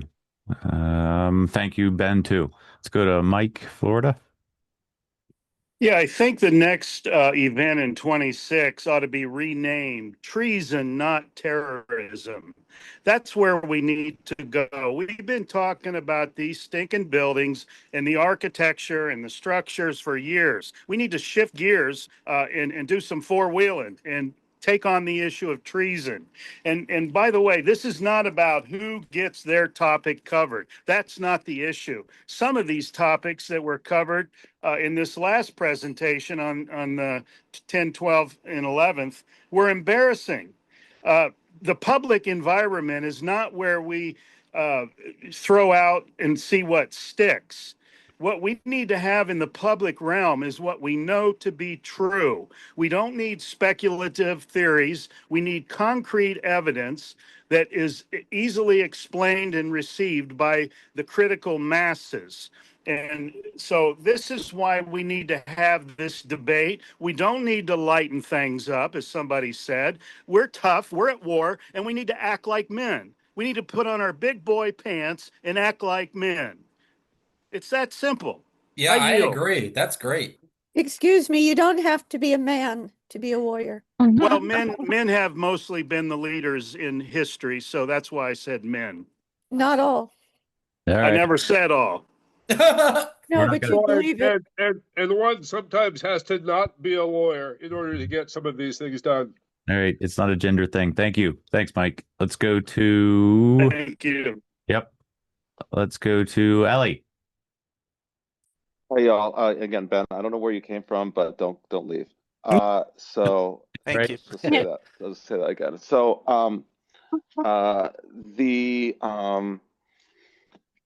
yeah, I do think one of the challenges of being in the movement, especially if you've been in it for a long time, is that we come to a belief that the rest of the world already has some sort of consciousness that we have, and I really don't think that that's accurate. I mean, but I think it goes back to being in the real world and asking uninitiated people, hey, things like, do you know about Building 7? If there's anyone on this call that says, hey, everybody I talk to that I don't, when I ask them about Building 7, they already know about it.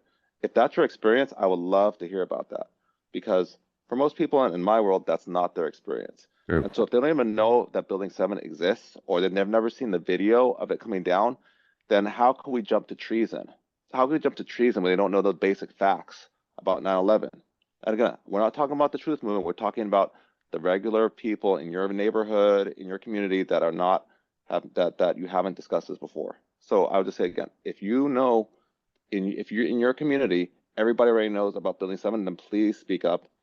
If not, then I think then we still need to focus on the evidence itself. Thanks. Thanks, Ellie. And I agree. Or you can say, or you can touch on other subject. Again, I'm not going to get into this debate about the Pentagon. You could ask, do they know that such and such fact about the Pentagon that proves that the Pentagon was an inside job, or such and such fact about the Twin Towers? Again, if your community doesn't know, then you can't jump to treason if they don't even know that there's evidence of a cover-up. Ultimately, I think we're all agree from our experience, you can't tell any single individual in the 9/11 Truth Movement what they should do, because they're going to do what they're going to do. So everybody just go with your heart on what you feel is best. And that's why we're here talking about it. Mikey, and I want to thank Mikey. This is Mikey. He helped me fix a clutch and transmission and all kinds of things I can't do on a Ford Ranger. But thank you, Mikey. And what do you got? Am I on mute? No. I really like where Mike was going with that, actually. I feel like whether or not you're in the 9/11 truth movement or not, people know that stuff that's going on in our country is treasonous AF. And I don't know where what's his name? Ben? Is that the new guy? Yep. I like that guy. Don't leave. Like Thank you. Ellie said.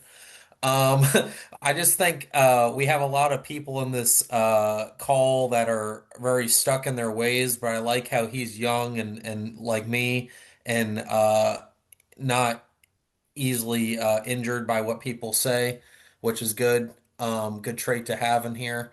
But I, I know I'm not trying to, I know this is going to spark controversy, so I'll tiptoe around this, but I don't think Ted should be the only one making decisions. So I can agree with Craig on that, but I'm going to strongly disagree with him on his approach. I think just sticking to the provable facts, which is WTC 7 and 1 and 2, is the best way to approach, because the Pentagon is just a source of division, and as you can see by this call, almost every single time it almost turns into a heated argument about something, and it's usually about that. So I think we should just not touch that, frankly. I think we should just stick to what we know we can prove, and 1, 2, and 7 are the way. But I also agree with Craig about Ted not being the king, because no kings. Okay. So that's all. Thanks, Mikey. Well, Ted is the self-appointed king. All right. We don't need that. It's true. Ross. Go ahead, Ross. Yeah, okay. So along the lines of different topic slightly, Matt Campbell. I really think Matt Campbell can be a critical voice in maybe getting through this here. And I think that's because Matt Campbell, he's going to go to court. He wants to go to court. He wants the court system to give him an adjudication of whatever it is that he wants to be done. about his brother's death, his brother's murder. So now the point I'm going to say to Mike, I like the idea. Yeah, we're going to go for treason. We got to have some chutzpah here.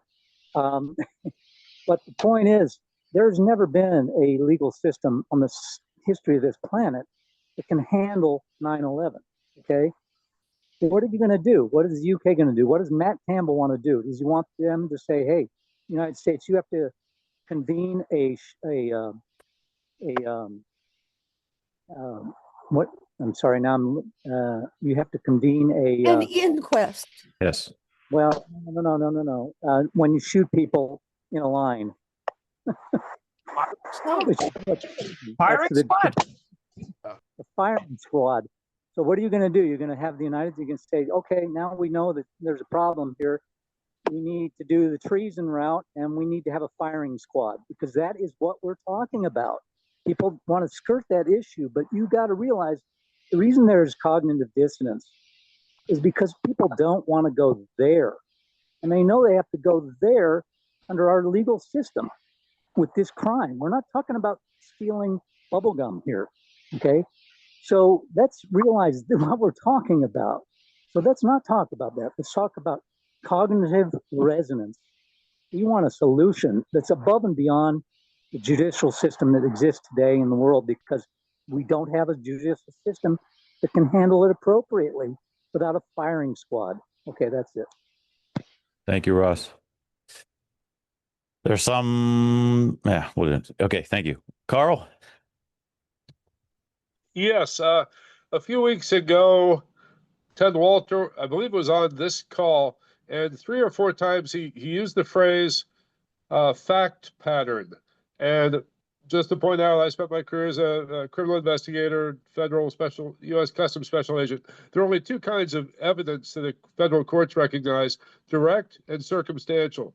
Now, the entirety of the movement were being pressed to not consider historical circumstantial evidence that points towards who's benefited from almost every violence in the world for 130 years. But the term fact pattern, the only other time I've ever heard it used, for a couple of years I've intermittently participated in Zoom calls with a group called JFK Facts, run by a former Washington Post 17-year reporter named Jefferson Morley. And he is a self-appointed, self-anointed king of the JFK research community. He got to testify before Congress a while back, along with Oliver Stone, who he made a movie about events that left out a lot of important evidence.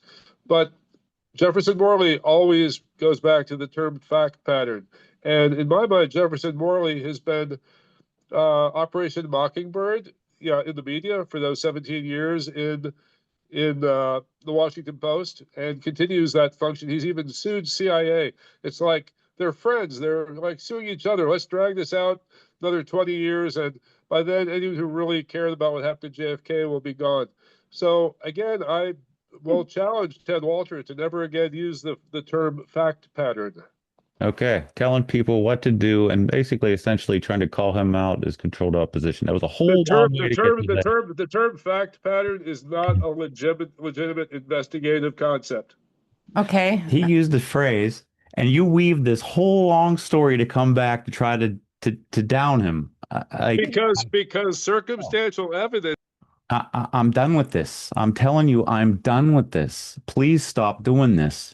As long as Ted stops using the word. There we go. As long as he stops. No, you're not. Bye, Carl.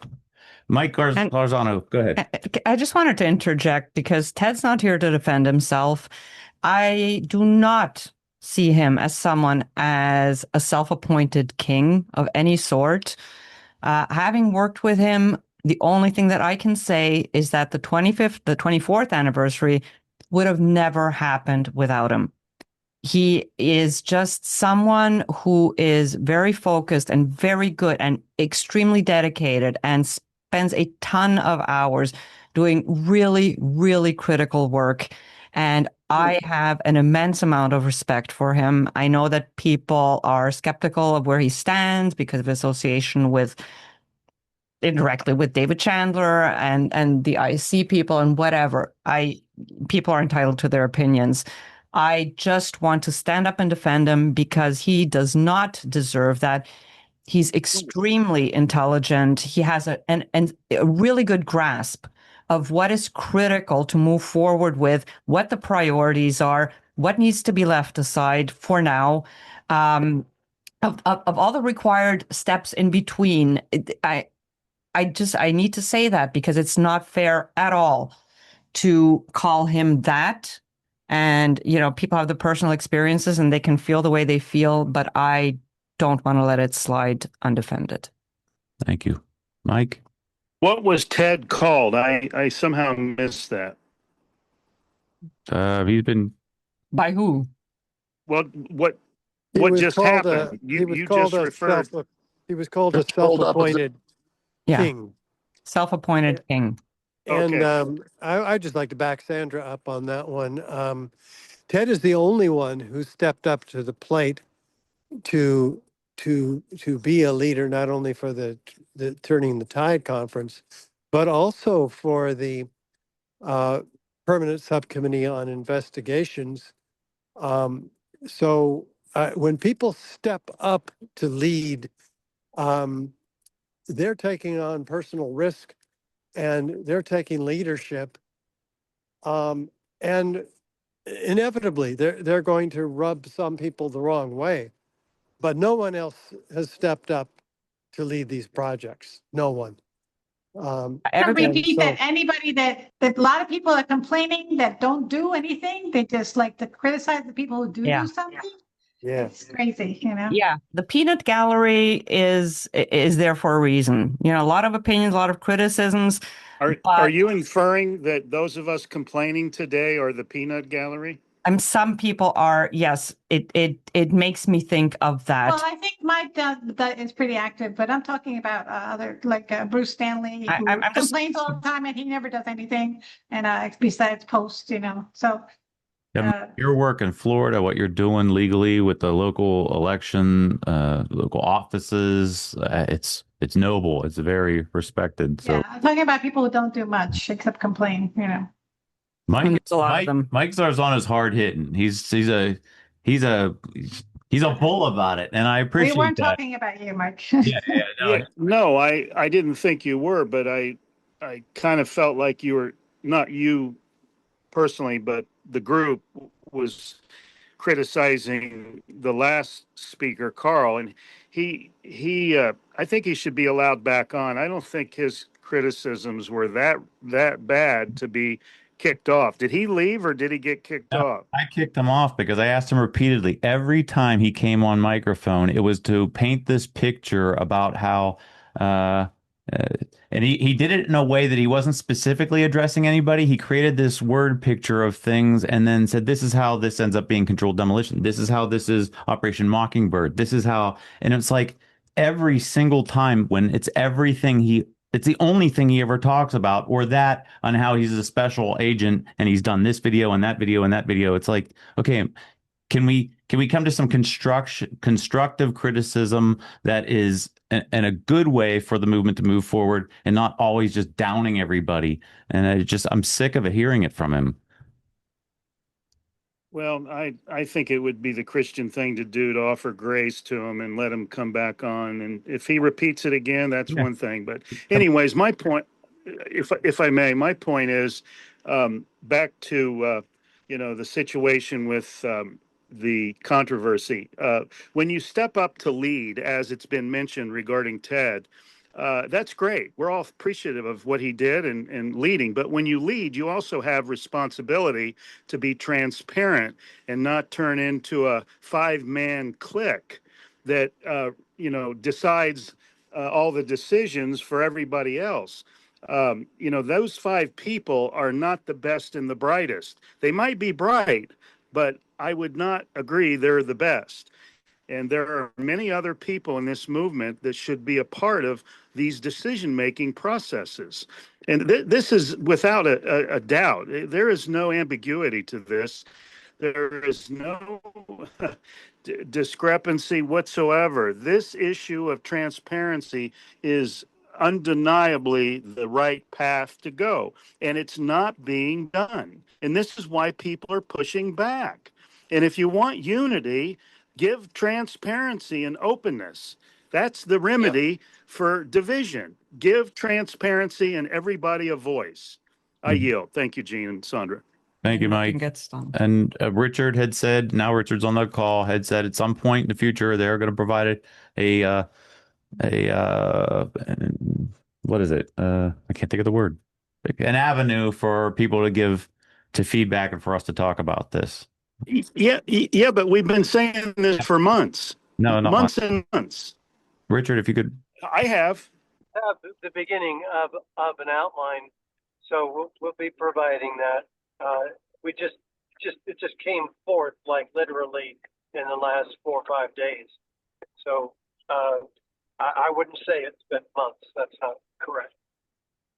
I mean, the fact that Christopher Berlin has been ignored or denied or obstructed, I don't know which of those are true, but Christopher Berlin should be at the top of this list. I don't think anybody doesn't want Christopher Berlin. Christopher Berlin has been secluding himself for the last few years. Okay, we don't even know why. Was he asked? Yes, we have tried to reach him. At least I have.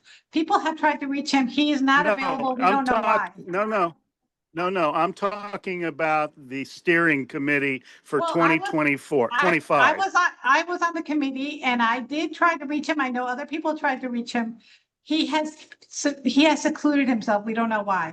We have not been able to reach him. We all know that he's unreachable, but you know, if the group had decided to invite him, there could have been a collective I think we invite. tried to reach him and we would have invited him. I mean, as far as I'm concerned, I at least tried to reach him. No, I'm not talking about you. I'm not talking about you. I was on the committee of the Could I finish my point, please? Okay, Could I sorry. finish my point? I was speaking. Thank you. The point is, the collective steering committee, I don't remember them asking Christopher Berlin to come, and for the last year as well. It's like he's been denied or ignored. And this is one guy that should not be denied or ignored. And was the steering committee in agreement to have Christopher Berlin? Yes or no? No. I think so. I think we were. I think we, as far as, I think we tried to reach him as far as I recall. All of us were interested in having him be a part of this. He has been self.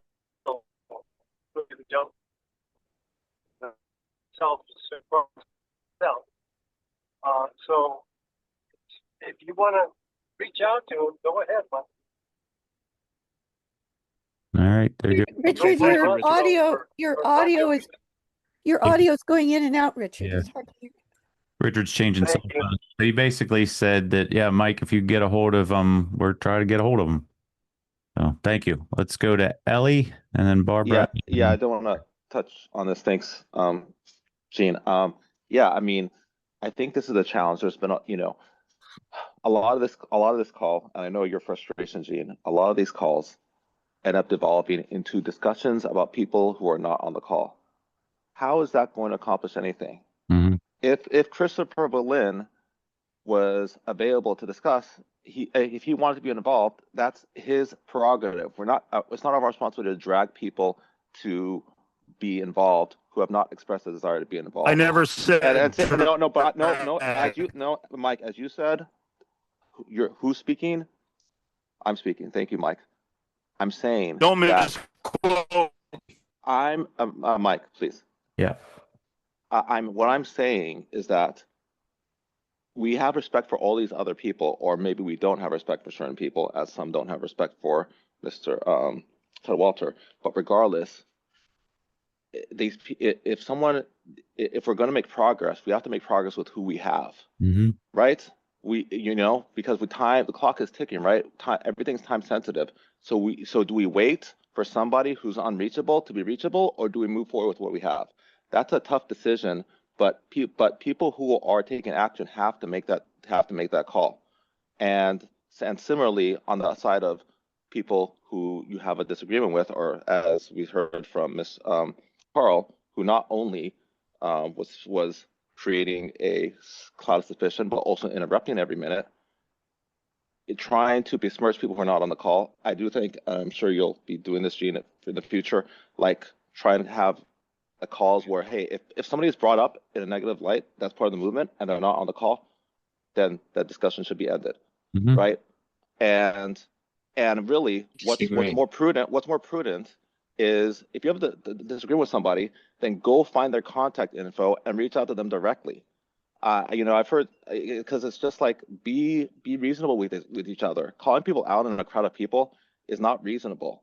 Reach out to people directly and say, hey, I wanted to ask you, Ted, about how you're handling this program.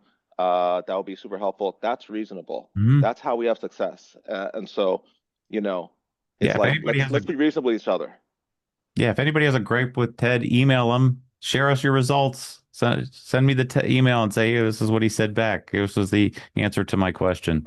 So, yeah, thank you, Ellie. Appreciate it. It's very reasonable. He does respond to emails, so I don't see why that's what we should do. Yeah. Barb, go ahead. Yeah, thank you. I just want to be really clear about something. I totally agree with Sandra that Ted is an incredibly hard worker. He's an incredible leader. But we wouldn't have had the DC conference, certainly as successful as it was, without his being a leader of it. That's all true. But it's also true that, and I know this from personal experience, that even in a decision-making body, which I was part of for the planning for the DC conference, that there's another side, and that is that in addition to being lauded for everything he's done and will do, he's an incredible leader in the movement. It's also the case that if there is even majority disagreement with something that he's already apparently decided on, it simply doesn't happen if he is the leader of the project. So it wasn't me who used the word king. Somebody else did. He's not a king. It's a personality issue. And the way you get around that is transparency, as has been said. And I know Richard and I have had many conversations about this. Ted is a very, very important person in the movement. There's no question about that. But it would be greatly appreciated if he would be more open to, even within his own decision-making bodies, whatever the people that he basically decides are going to have input to him at a decision-making level, even within those small groups, it would be greatly appreciated if he were more open to a democratic process. And I hear what you're saying, Barb, and he is very adamant in his positions.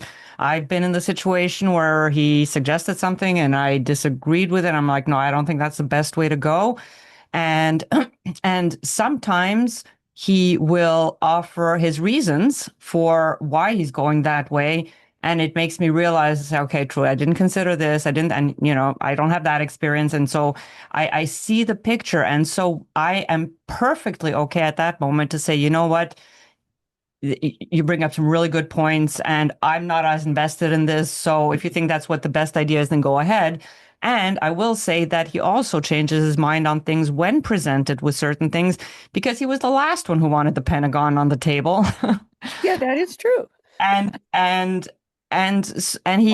he basically said, all right, well, if everybody feels that strongly about it, then let's do it. But let's do it in a way that, we can all agree on, and that's fair, and that's, balanced and whatever. So he changed his mind. And so we've been on calls where I've been on several calls where he's seceded points. So, if anybody has any statements about Ted, I want you to send an email to him and let me know. Well, it would be really great. I'll just finish with this. It would be really great, Gene and Sandra, if you could invite Ted at some point in the not too distant future, because Richard mentioned that they're working on an outline that I believe Richard said would be shared with this group. It'd be great once we have that outline for Ted to come on and discuss it with us. Yeah, and I think that when Gene said, definitely going to, yeah, when Gene said he'll make sure that that happens, that the information is shared, that would be one of the ways to do it. Exactly. And that's the right way to do it. Thank you, Barbara. Go to Craig and yeah, go ahead, Craig. Well,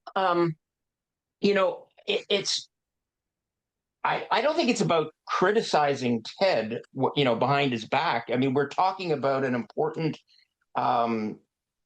direction that the movement is taking. It's not about criticizing Ted.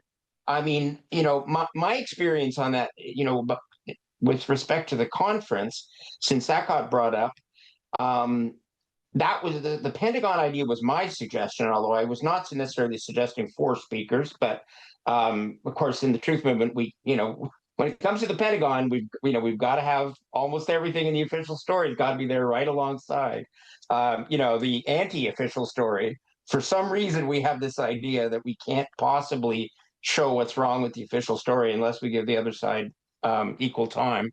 But I will just remind people that what happened, within a couple of days of me making that suggestion, and then, originally I was not even going to be allowed to be one of the speakers. It was going to be Xander, and then, we can't just have Xander, so we've got to have David Chandler.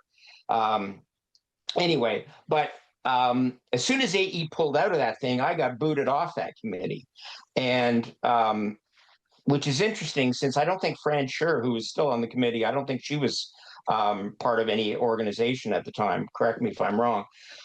So, I think, just because somebody's hardworking doesn't mean we give them the controls, right? This is supposed to be to a degree, a democratic effort to a degree. And, you guys are, you don't want to hear negative things about Ted Walter, but, you're fine to talk about negative things about anybody. I just want us to sit here at a round table and come up with news strategy and activism. And intense talks, but I appreciate that we all are trying to move the ball forward instead of just bashing each other, and we never move forward. I don't know who was bashing. I'm not bashing. No. I'm talking about transparency, and I'm talking about the process, and I'm talking about important evidence being kept out by people who have already shown a willingness to keep it out and a preference for keeping it out. And I could go into lots of detail, lots of examples, which I won't. But, it seems like it's when you raise these questions, the feeling I get from several people is that it's not welcome. These questions are not welcome. And it feels like there's this little clique that's running things right now. And I think we have to do better than this. I think we need more transparency in this process. Yep. That is the resounding agreement of all of us in the room, is transparency would be fantastic, because the DOJ and FBI keep telling us about they're the most transparent and nobody's buying the bullshit. And we just would like to see it in the Nine Truth Movement. So I hear you all, and I'll try my best again to try to make that possible. But, thank you guys. I'll go to Roy, and I want to get these 3 hands, and we're going to go around the room because I just am exhausted. Roy. Yeah, I'm pretty exhausted myself. I'm not going to make it to the end of the call, so I did want to say hello to everybody before I left the call. And ironically, there's nobody I agree with more in this group than Craig. So it's kind of ironic that I would, the only thing I would say this week is to express disagreement with Craig. I'm in general agreement with Craig, but he said repeatedly, many times, that the Pentagon attack is the only thing that implicates the government or proves government involvement. I don't agree with that. I think there are many, many, many things that prove government involvement, and all you have to do is read any of David Ray Griffin's books to know that for a fact. So I think, that this, I have talking about repeating things, Craig will repeat that, and I'll repeat my dissatisfaction with the constant emphasis on Building 7 controlled demolition, thermite, ad infinitum.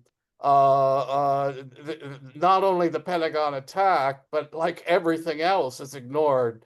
And so 9/11 truth, what's presented as 9/11 truth, turns out to be a very small percentage of what's actually true about 9/11, and it might even be wrong about certain things. The other disagreement I would quickly express is with Ben or Benjamin when he says that everybody has their viewpoint that they want to push. Well, I'm sure that's true to an extent, but I don't know what happened, and I've been trying to figure out what happened.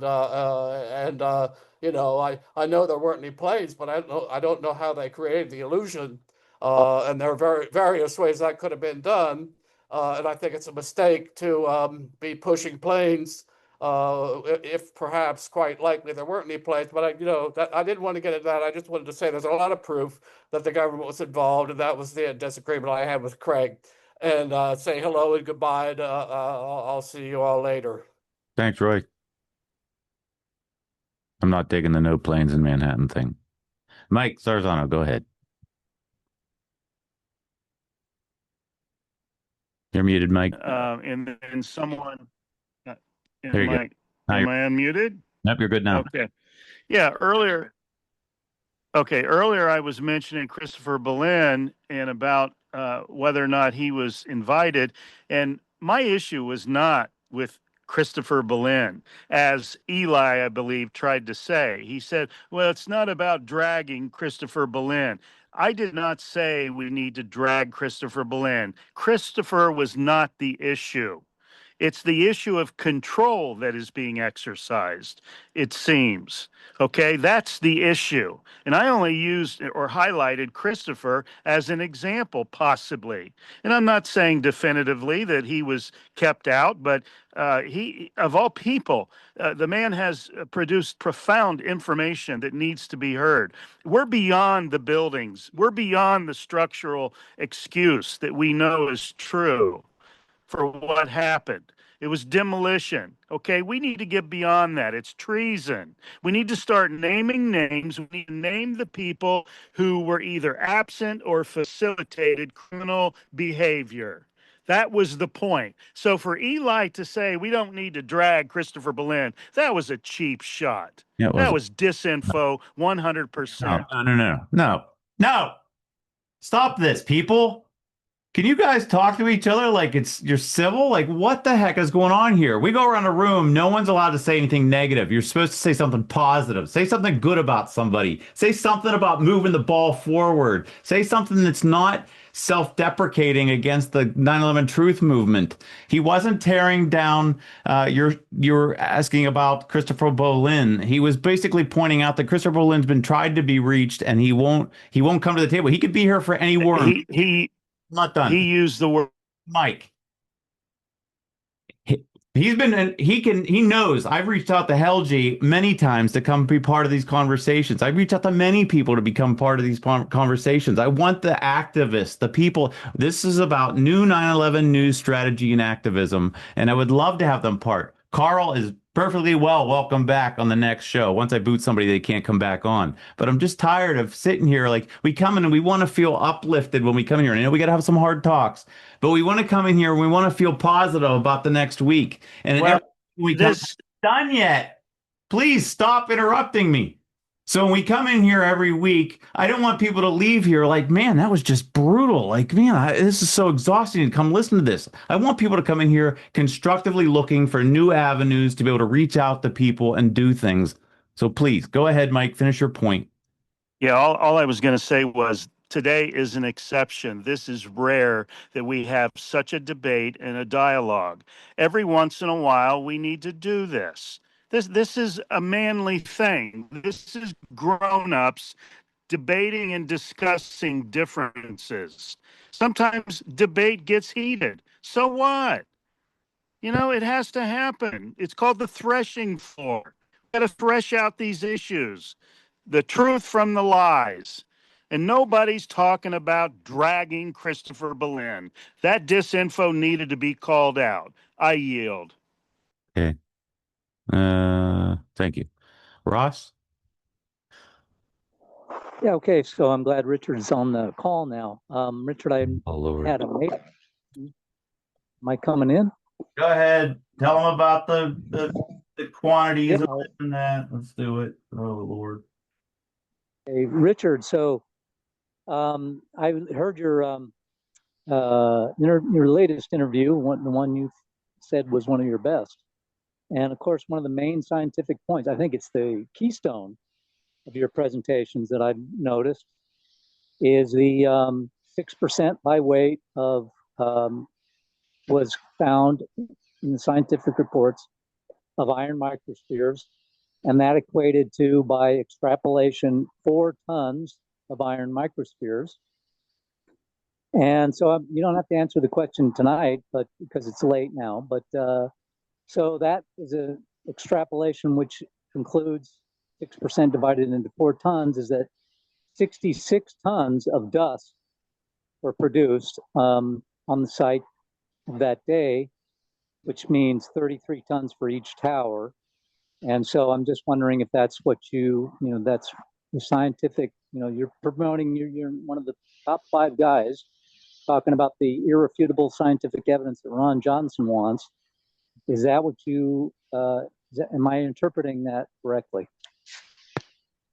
If you wouldn't mind, Ross, sending me an email about that, I'll work it out with the people that I have heard things from, and we'll nail it down because we want to get it right. Okay, will do. Thank you. Will do. Thanks. Appreciate that.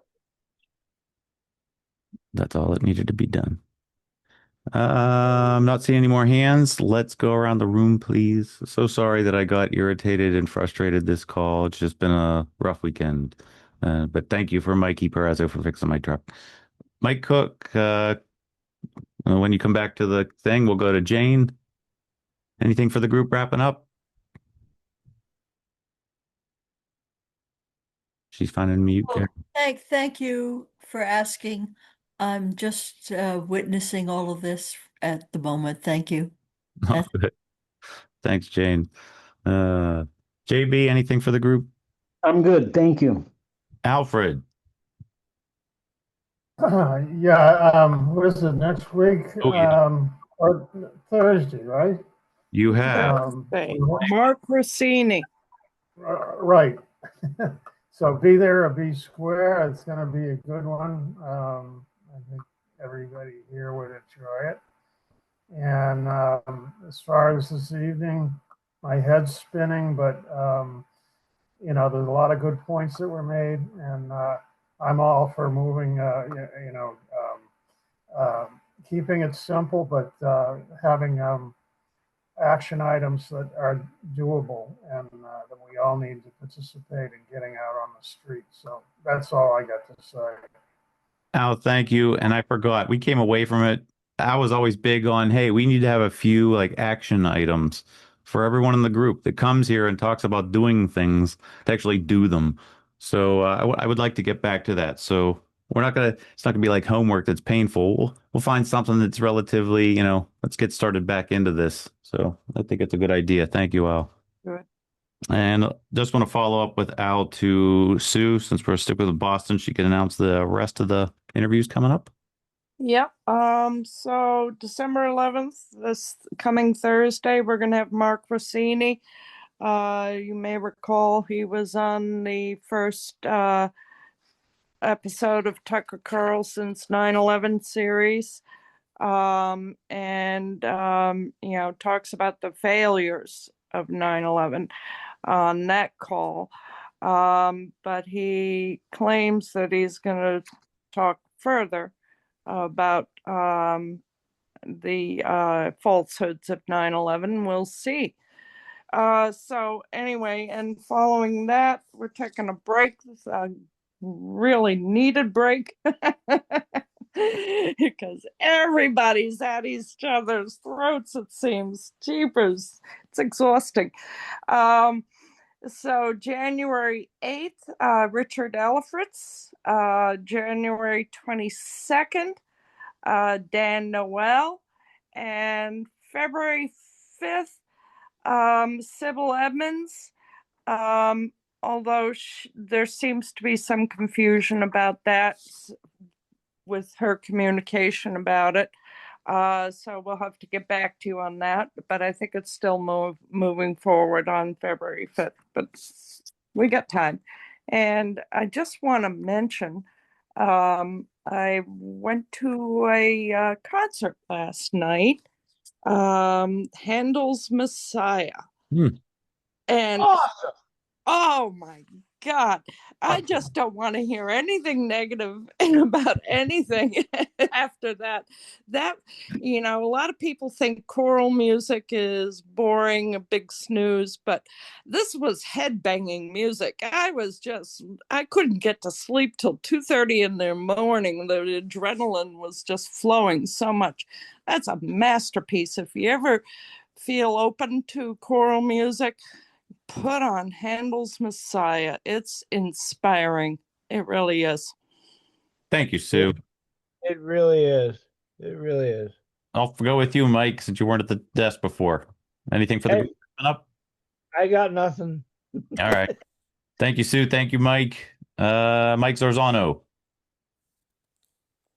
Yeah, just real quick, back in 2008, 2009 at Ohio State University, we used to set up a table and have a big screen TV going with the Pentagon hit, strike, and with a bunch of still photos, aftermath for the next 45 minutes before the roof fell in. And people unanimously said, well, where's the airliner?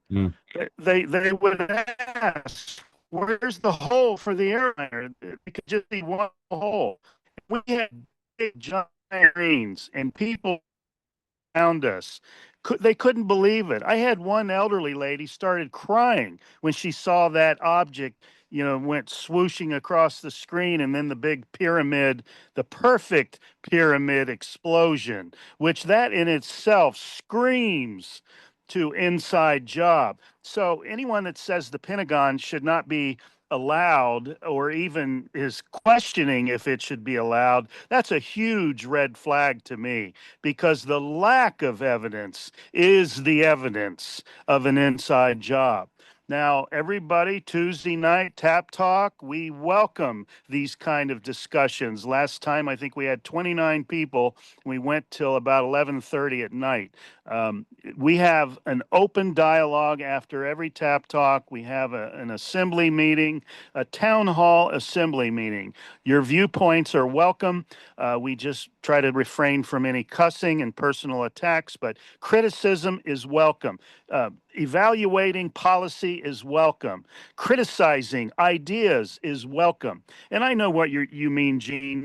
This isn't just always the place, but today, obviously, this needed to happen, and I just want to thank you for being able to conduct yourself.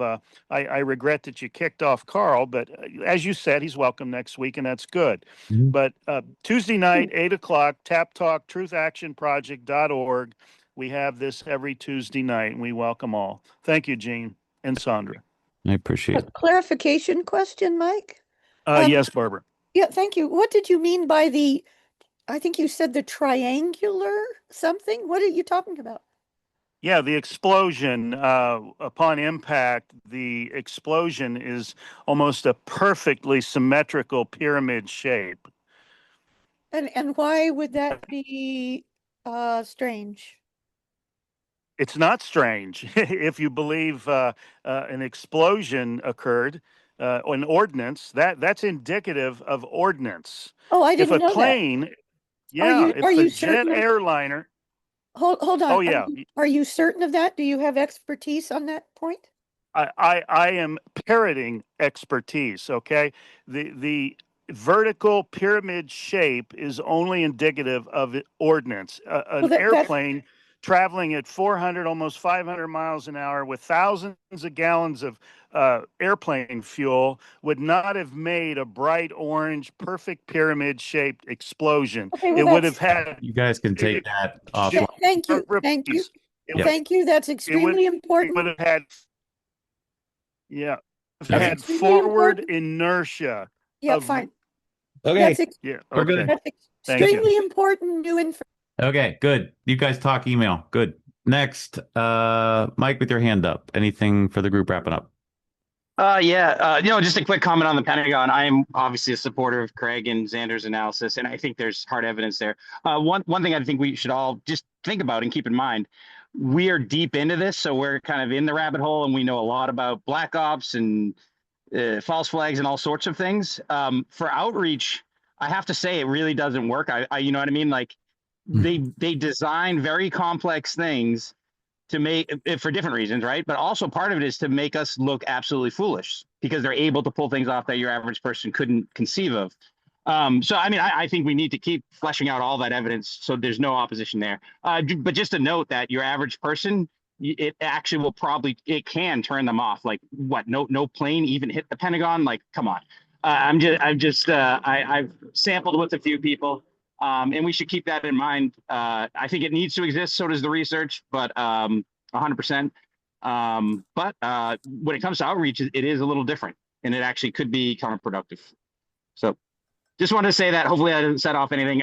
I didn't catch the whole call today, but that's it. Thanks, Mike. Strategically thinking. All right. Cheers. Thanks all. Everybody's going to do what they're going to do, but thank you. Yeah, exactly. Craig, anything for the group wrapping up?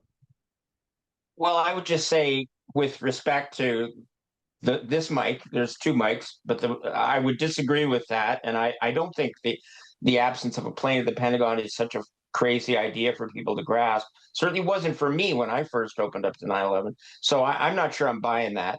But that doesn't mean you can't start with something else like Building 7. But I'm not a believer in let's just keep that out of it. And I do want to, the other Mike, I want to agree with his comment that, we have to be able to have these kinds of conversations because, and this is where I have a problem with the closed nature of what we've been talking about, is that when you question it, like when I raise the questions I've raised, you're almost put in the position where you have no choice but to seem like a negative person because you're the one. Everybody else is on board and you're questioning it, so you're the negative person. I don't think we should be put in a position where asking legitimate questions about a process that affects our whole movement, that by asking those questions that we're the negative people, and that when look, this person worked really hard, so they've earned their spot making this decision. I don't think anybody. I think if you work hard for a movement, you're doing it to make the movement succeed. You're not doing it in order to receive a privileged position where you get to make more decisions than other people, I would argue. So I wasn't putting Ted down, but I was just saying that I don't think he necessarily should have the power to make decisions that affect the whole movement with a very small group that's not transparent. So the transparency we're talking about, I hope we see it very soon. But my fear is we won't see it in time to actually affect anything but minor changes to whatever this document is. I think it'll be too late by the time any of us sees it, unfortunately. That's my concern. Concern heard. Thank you. Let's go. I guess we're going to go to Lou. Anything for the group wrapping up? Yes, Amos Oz, the Israeli dissident writer, said that the very purpose of the thinker is to make distinctions. So we need to distinguish between constructive and destructive criticism. As a counselor, when kids would come to me and say, "Oh, Johnny, let me tell you what Johnny did," I'll say, "Is this something good about Johnny or something negative about?" And then invariably they'd pause because they want to share the dirt. They want, misery loves company, and complainers are usually miserable, right? Mm-hmm. So constructive criticism is what I heard today regarding people that are wanting control, because we all want personal control, in our own personal lives. But then when you broaden it to dyads and triads and larger groups, that's when it becomes problematic. People become control freaks, OCDs, right? So thank you for putting this forum on. I look forward to participating in Mike's Tuesday tap group when I can. Mike, I'm, I'm a man. Yes, I am, and I can't help but love you so. And we're feminists also, Mike, because women should be leaders. They bring forth life. We males, we're the seed sowers, we're the pollinators, And so, thank you for listening to me. You were a counselor? I was an 18-year guidance counselor. That's right. That's why when I, as a bibliotherapist, when I read a book that moved me, like a self-help book, like the introduction to the concepts of the inner child. We adults have inside, psychologically, we have a child of wonder. That's where we get agape, agape at the wonder of creation and God. God is love. But there's also the angry child inside of all of our psyches.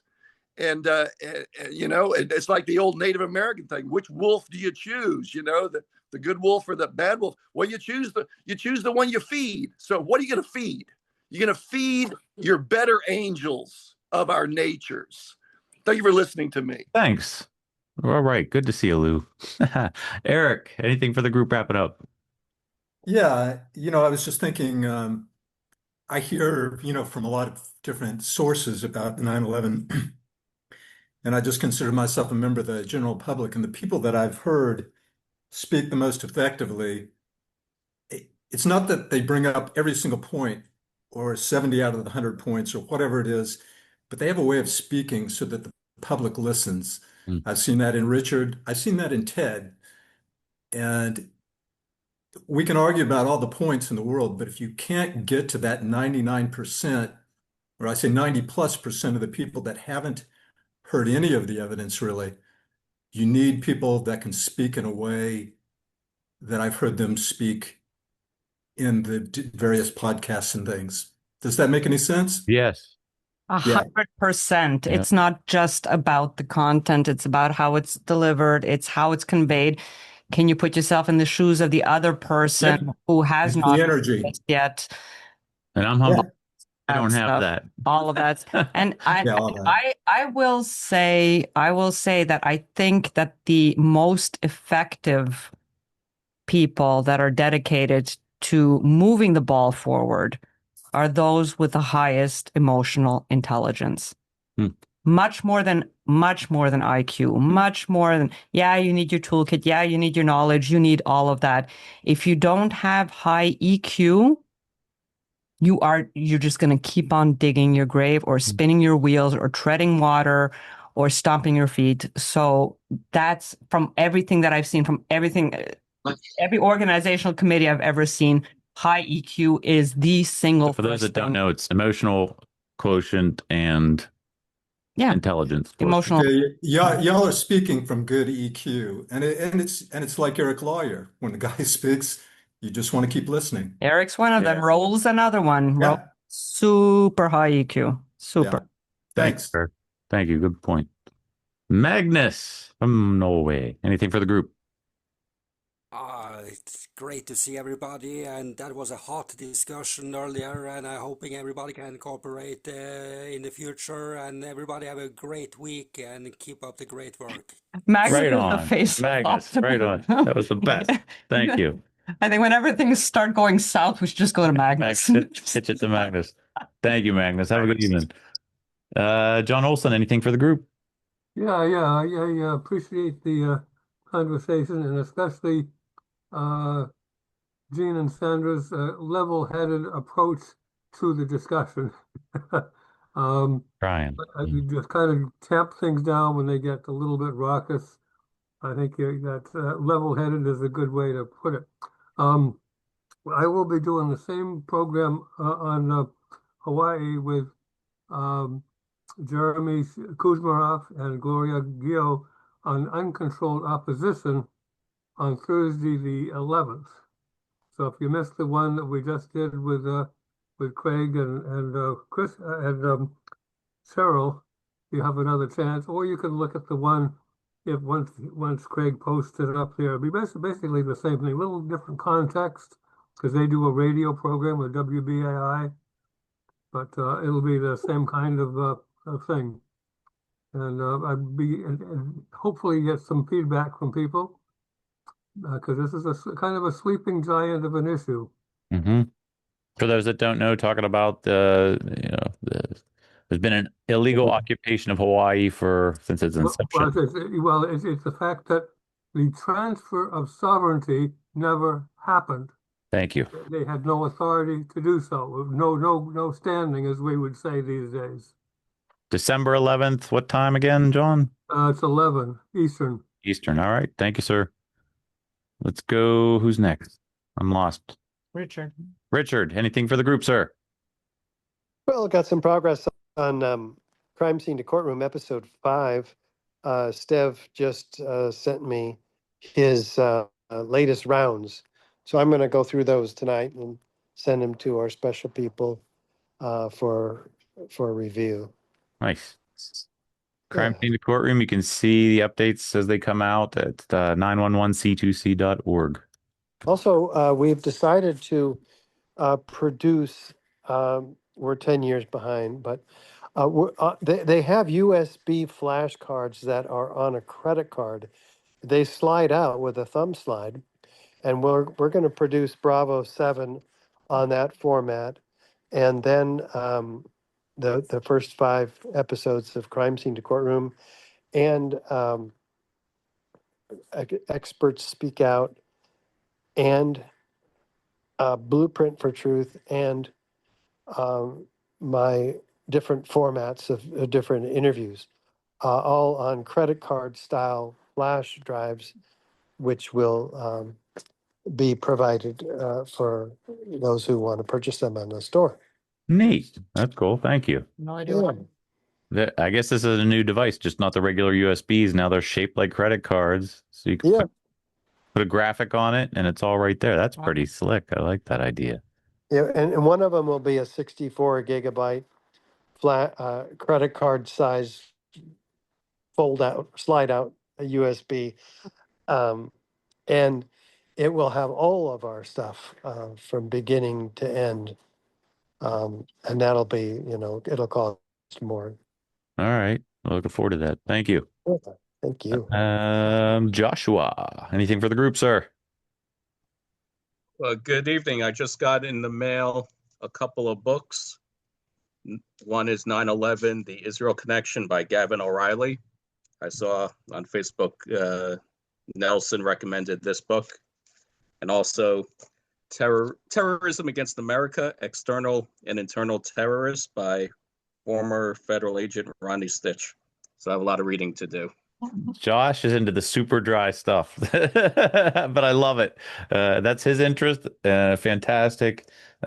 Also, could you put those titles in the chat for us? Yes, I'll do that right now. Thank you. And Josh, if you wouldn't mind, just a quick 20-second, 30-second summary of you getting through Another 19 by Kevin Ryan. Just your takeaways. It's a very impressive book. Kevin Ryan talks about various potential suspects, from Dick Cheney and Donald Rumsfeld to the head of NORAD to people in government who then worked in the private sector. And he goes into both the controlled demolition, the military drills, geopolitics, the intelligence community. And it's you can read it online at the International Center for 9/11 Justice website. That's what I did. Normally, I like to get the physical book, but I just saw it online, and I just started reading it. It's very interesting. So I strongly recommend it. He praised it for the resources, the knowledge behind the book, and he pretty much agreed with all of those. So for those that don't know, Kevin Ryan came up with Another 19, basically other 19 co-conspirators in the 9/11 plot. Versus the 19 hijackers. Versus the 19 hijackers, the original hijackers. So he's at the end of I think I've seen it in Kevin Ryan's presentation, one of them where he says you could pick your own 19. But I think you, Josh, had said you agree pretty much with all the ones there. You might add a couple other names, but yeah. So thank you very much. I strongly recommend it. Right on. Thank you, Josh. Thank you. Jack, anything for the group? Yes, I just wanted to address Carl, saying that Jefferson Morley and Oliver Stone were trying to be like kings and misleading people. It's hard. They're just gathering more and more and more information. And Oliver Stone's movies that he referred to was made 34 years ago. So it's,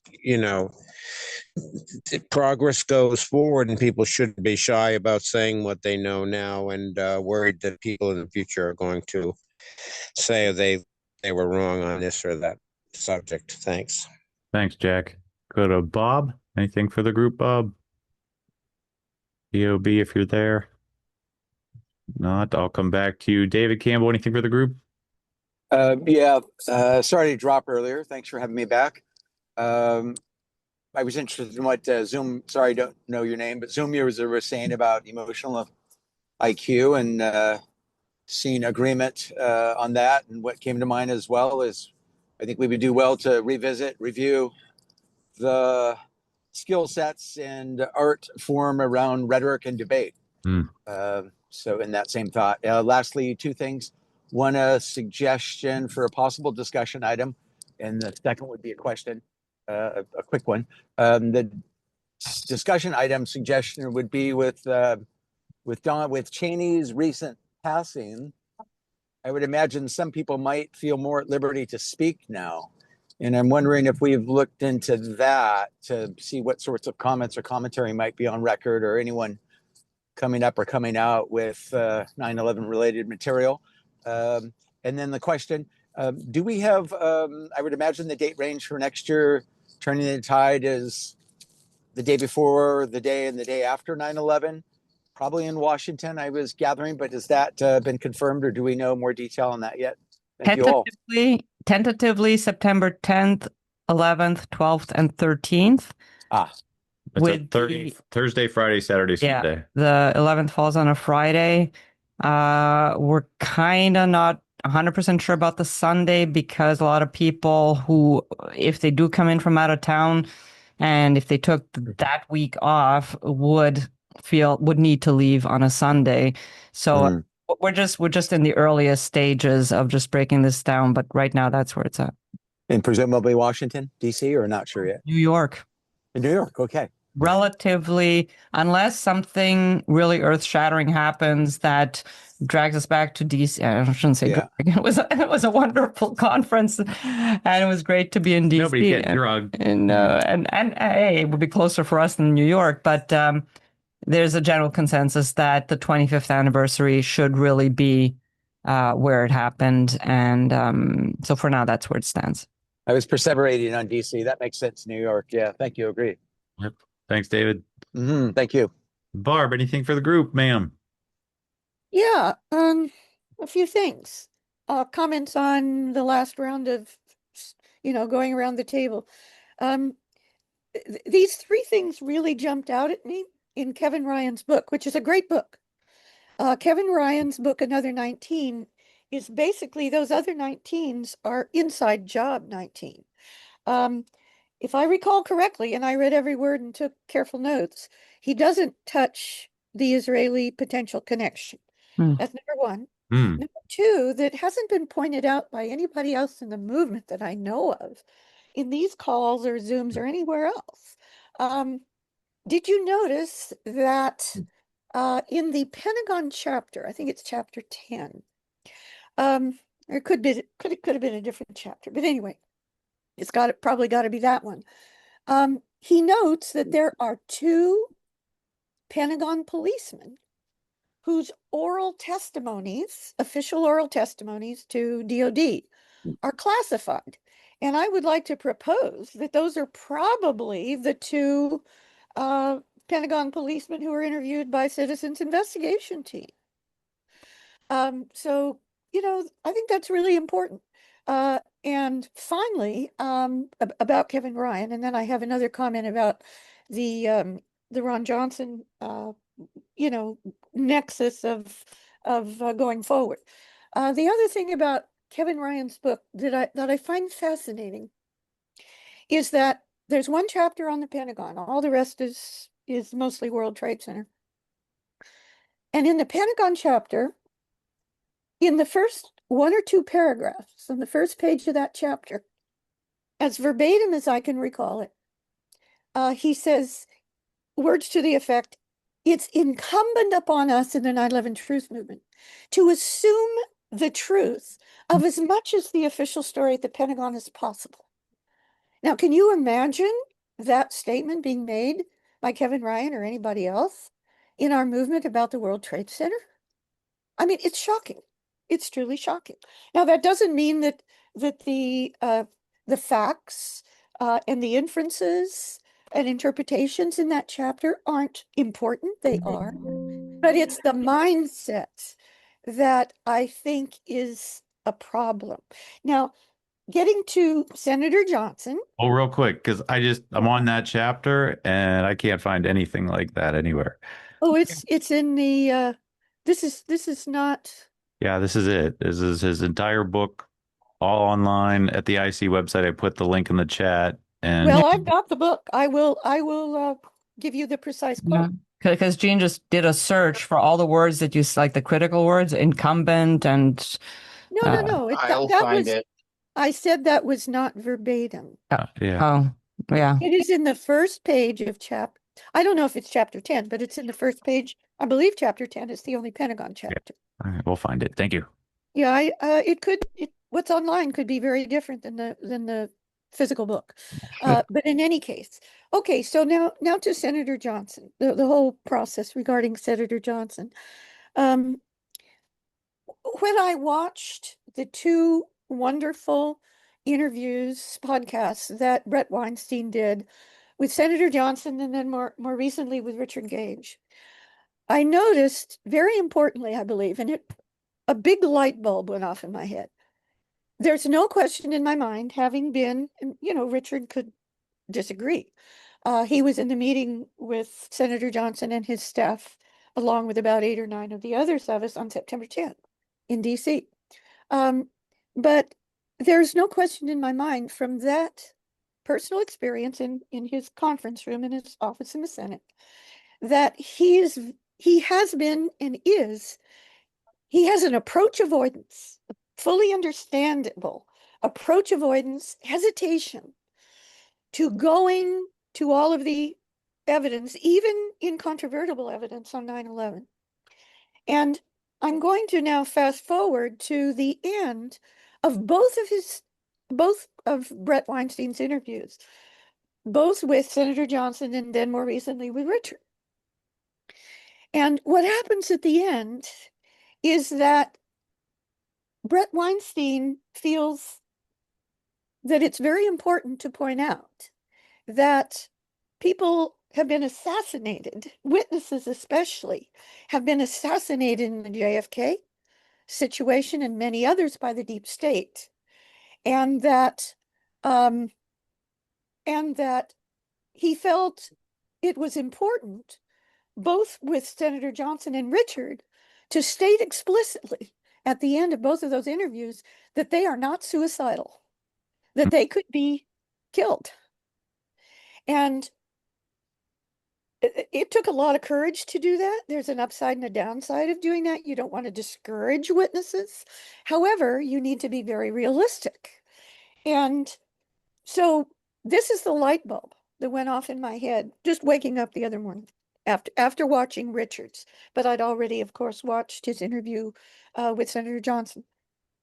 And the light bulb that went off in my head, am I still on? Yeah, we're waiting to wrap it up. Go ahead. Waiting for your point. I just don't see the screen. No. Okay. Yeah, I will wrap it up. Thank you. The light bulb went off in my head that the day that we had our in-person interview in Senator Johnson's conference room was the day that Charlie Kirk had been assassinated. And I believe that Senator Johnson, this is my belief, I believe Senator Johnson is very, very aware that if he holds hearings and brings in actual witnesses live, or the word gets out of which live 9/11 witnesses that could point the finger at the deep state, that they could be killed just like witnesses were before they were about to appear to the Warren Commission. And he doesn't want to be responsible for people being killed. Hmm. I believe this is very important in his mind. So I think we need to be fully cognizant of what's at stake. Thank you for that, because bring up two things. One, Leroy Halsey sharing with us that Dick Cheney personally threatened his life. Exactly. And recently something else like that happened. It's just, yeah. Thank you, Barbara. Yep. Good point. You're welcome. But I'm not going to quit. No, we're not going to quit. I'm not a Richard Gage. Richard, prayers of blessing and protection on Richard. Richard under the bus. Well, on all of us. Yeah, he's up for the challenge, I believe. So yeah. Yep. Thank you. If Richard's not going anywhere, I'm not going anywhere. I got him. Yeah, if Candace Owens ain't going anywhere, we're Yeah, not going anywhere. That's right. If she can take it, we can all take it. Yep. Craig, did you find that? Yeah. Yeah, it's on page 14 of Ryan's book. So I don't think it's in the Pentagon chapter. Yeah. I don't know what page numbers. The quote I think that Barb's talking about, and I have an article about this on Truth and Shadows that Adam Syed wrote many years ago. It's worth checking out. He does a critique of Another 19, and the quote in question is Ryan says, an alternative account would be more compelling than the official account if it explained more of the evidence without adding unnecessary complications. Considering means, motive, and opportunity might allow us to propose a possible insider conspiracy while maintaining much of the official account as well. And he does not include, it's interesting, he doesn't even include Larry Silverstein among his 19 suspicious characters. So right. He doesn't touch Israel. Yeah. He doesn't touch Israel at all, no. And he also is well on the record as, believing that Flight 77 hit the Pentagon, et cetera, et cetera. So correct. There was always that oddity between David Ray Griffin and Christopher Bolin. Christopher Bolin didn't challenge the Bush administration, and David Ray Griffin never challenged Israel's connection. And those two were like oil and water. Like, can you guys come together? Like, yeah. Anyway, it is what it is. Thank you, Craig, for finding that. They're not mutually exclusive. Right. Yep. No. Benjamin, anything for the group wrapping up? Any words of wisdom? Yeah. So first thing is, I always tell myself this: I can only control myself. So everybody else, I wish they would do things one way or the other. The best I can do is do what I think is best for myself, and almost have blinders on to what other people are doing, and just in the moment of or whatever I'm planning, focus on myself and control myself. And just in general, even for opinions I don't agree with, I don't agree about shutting them down. I love the dialogue, I love the back and forth. And in terms of like who has power or decision-making control, my thoughts on that are, anybody could be the next Ted or the next Richard. If you wanted to take initiative, if you want to go out there, go for it. The reason why they have the attention they do, they started from scratch and they have a track record and they're getting things done. So go for it. You can just do things. And then another point is, whoever I'm talking to, even if they very strongly disagree with me, I'm assuming that they're doing it in good faith. And, and even if they're not, that's just how I choose to engage. And even if they're an op or a disinfo agent, it's still, I found more effective to behave as if they're arguing in good faith, because then you can let the facts speak for themselves and you have an audience watching the back and forth and they can see pretty clearly. Usually disinfo agents are pretty obvious and obnoxious. And then, constructive criticism, it's good to, distinguish that. I'm glad that that was distinguished, constructive criticism versus destructive criticism.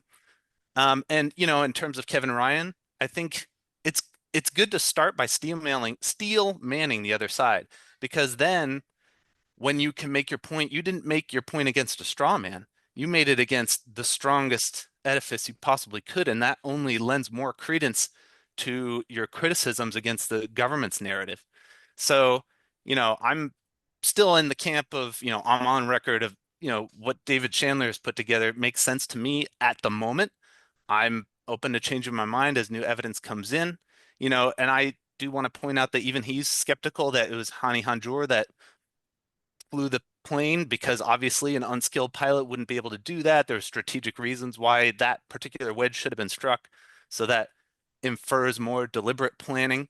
And so that way you can still keep everything in the loop in terms of what's important and, be able to be welcoming of all these sides. So that's pretty much everything I had. Thank you. Thank you, Benjamin. Last but not least, Ben Good, you there? Brian. Brian, I don't even know what I'm reading. Brian, if you're there. Nope, he dropped off. I think, did I get Zoom user? Who was Zoom? That was Lou. That was Lou, yeah. I think I got everybody in the group. I think you did. All right, you got anything? Nope, not much. Just wishing everyone a great week. Hope to see everyone on the various calls, the Boston call, or whatever else is happening, tap call. Yep. And just. Yep. I want to ask for forgiveness from you guys because I got frustrated and I'm trying to do a better job at this. I'm still human and I'll continue to try, like I said, to promise to try to help what I can to provide an environment so that we can have a roundtable discussion to try to keep things transparent. So thank you for bearing with me. Have a good evening and a great week, and let's all talk next time. Talk Bye, to you. guys. Hey, bye.